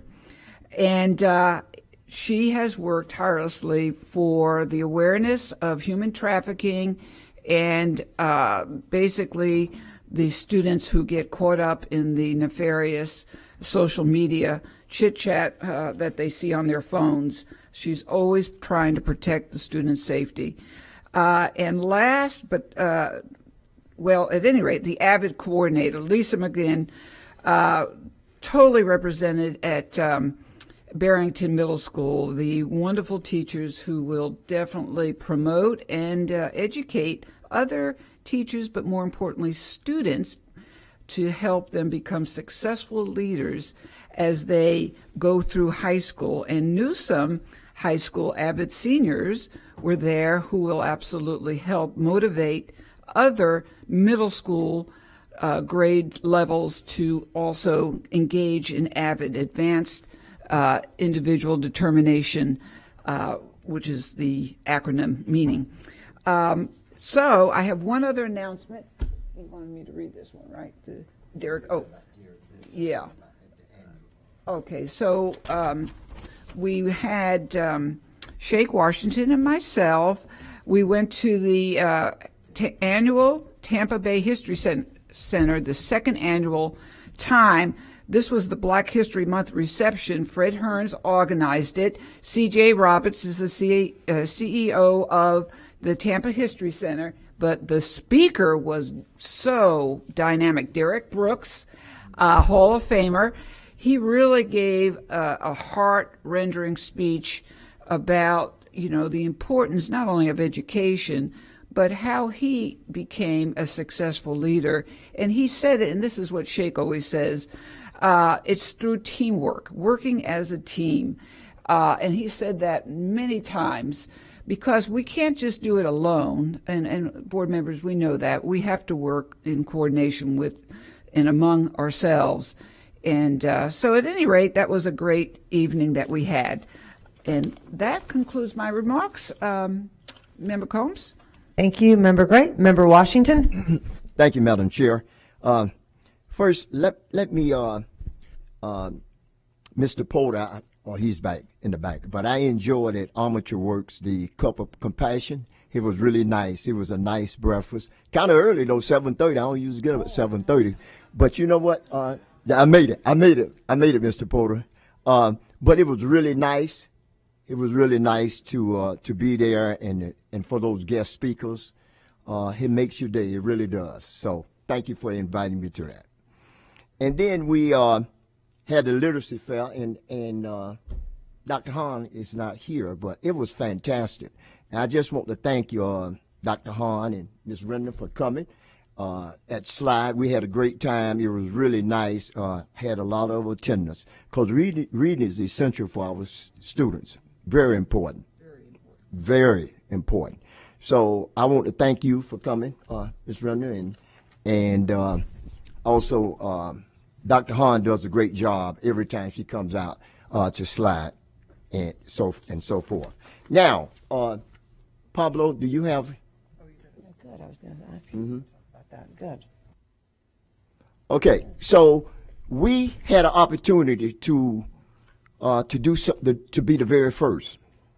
We recognized over 250 African American men and women and children that was buried at Ridgewood on King High School campus. And I have a lot of people to thank. First, I want to thank Superintendent Davis. I want to thank you for being there and your staff for doing a wonderful job. Mr. Farkas, thank you. You made it possible. It looked like at one time it would not be possible, but you made it possible. You worked hard. Also, Kristen Davis is not here. Tanya Arjob with the media, she did a great job. I want to thank the NAACP with Yvette Lewis, which was very inspirational in making this happen, and Gerald McCants, who was the architecture for it. It was beautiful. It was really beautiful. And Skansky, the company that he worked for, that donated all the time and equipment. It was back in the 1940s and 1950s when this happened. They were underserved people, and they were buried there. I mean, like 250 men and women, African Americans, buried there. And what was touching about to me, I coached at King High School for a period of about 15, 16 years, and Superintendent, we used to practice out there on that field. Yeah. When I was coaching football, because I was a football coach and had basketball, and we used to practice on the field, and we never knew it was a cemetery there. We had no knowledge of it. So when they found out in 2019, the school district automatically moved swiftly to honor these people. And in that area now, it's now historic, officially historic site, designated by the State of Florida Division of Historical Resources and Bureau of Historic Preservation. And you know what? That was a big deal, people. That was a big deal because you look around in the Tampa Bay area about the number of African Americans cemeteries they have. We're the first. We're the first acknowledge that we have people that was buried there. And we have a memorial. And it was wonderful for all the people that came out. So finally, the 250 men and women, they are at peace now. At the end of the day, they are at peace. And that's what most important.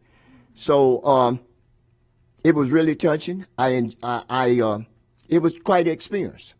If there's nothing else in history for me, that was one of it. Because it really brought attention to all the people that came. And Madam Chair, that's all I have for today. And thank you so much, okay? Thank you. Thank you, Member Washington. Member Rendon? Yes, thank you so much. Pablo, do you have the pictures up there? So, we have the honor and privilege of getting to attend many events through our community. And this last couple weeks have been some of the most outstanding events that we could do to honor our students. These are pictures from our, I believe, 8th annual Incredible Games over in the east side of the county, serving over 500 ESC students, put on by 1,000 high school students from both Newsom and Bloomingdale High School. I think it's knowledgeable to note that not only are these high school students doing this for students that may have unique abilities unlike themselves, but it's two separate rival high schools coming together for the good of others. And so it was definitely something I thank the superintendent and many of the cabinet and staff that came that day. It means a lot to those of us on the east side of the county, as well as the students that are participating. Huge event, and so we're very thankful. Also, we had the ESC Transition Fair this year, highlighting, preparing students for life doesn't just mean our gen ed students. It means all of our students. And these transition fairs really highlight the needs of our unique ability in students and what their future holds and what their families need to know as they move forward in that transition. So thank you so much for that. We talked about Sly Middle School and the literacy fair. Literacy is one of our great equalizers.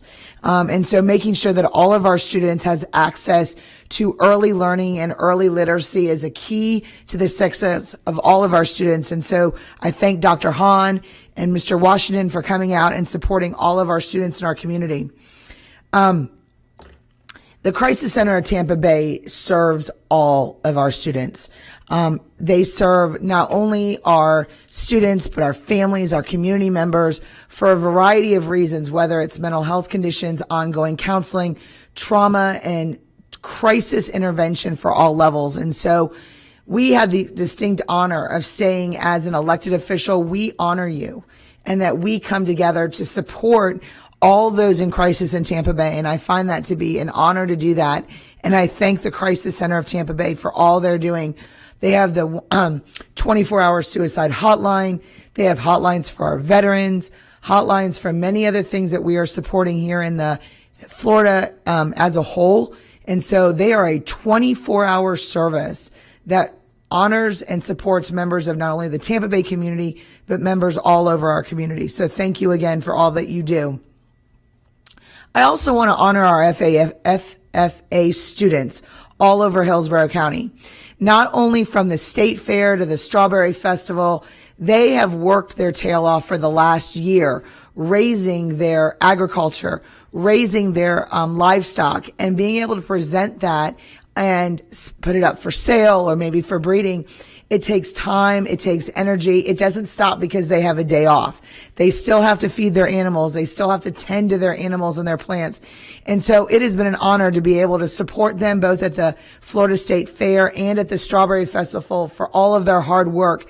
And thank you so much to our FFA teachers around our community, teaching students these skills that they will need later in life, that persistence, that general food source, those future farmers, those future entrepreneurs are so critical for our future of the state and for our global economy. And last, I really want to highlight, sometimes when we get up here on the board and we're asking these questions and we sound tedious and we sound like we're really not trying to, we're just trying to be petty. we do understand that teachers are one of our number one assets in Hillsborough County. We cannot teach our students without our teachers.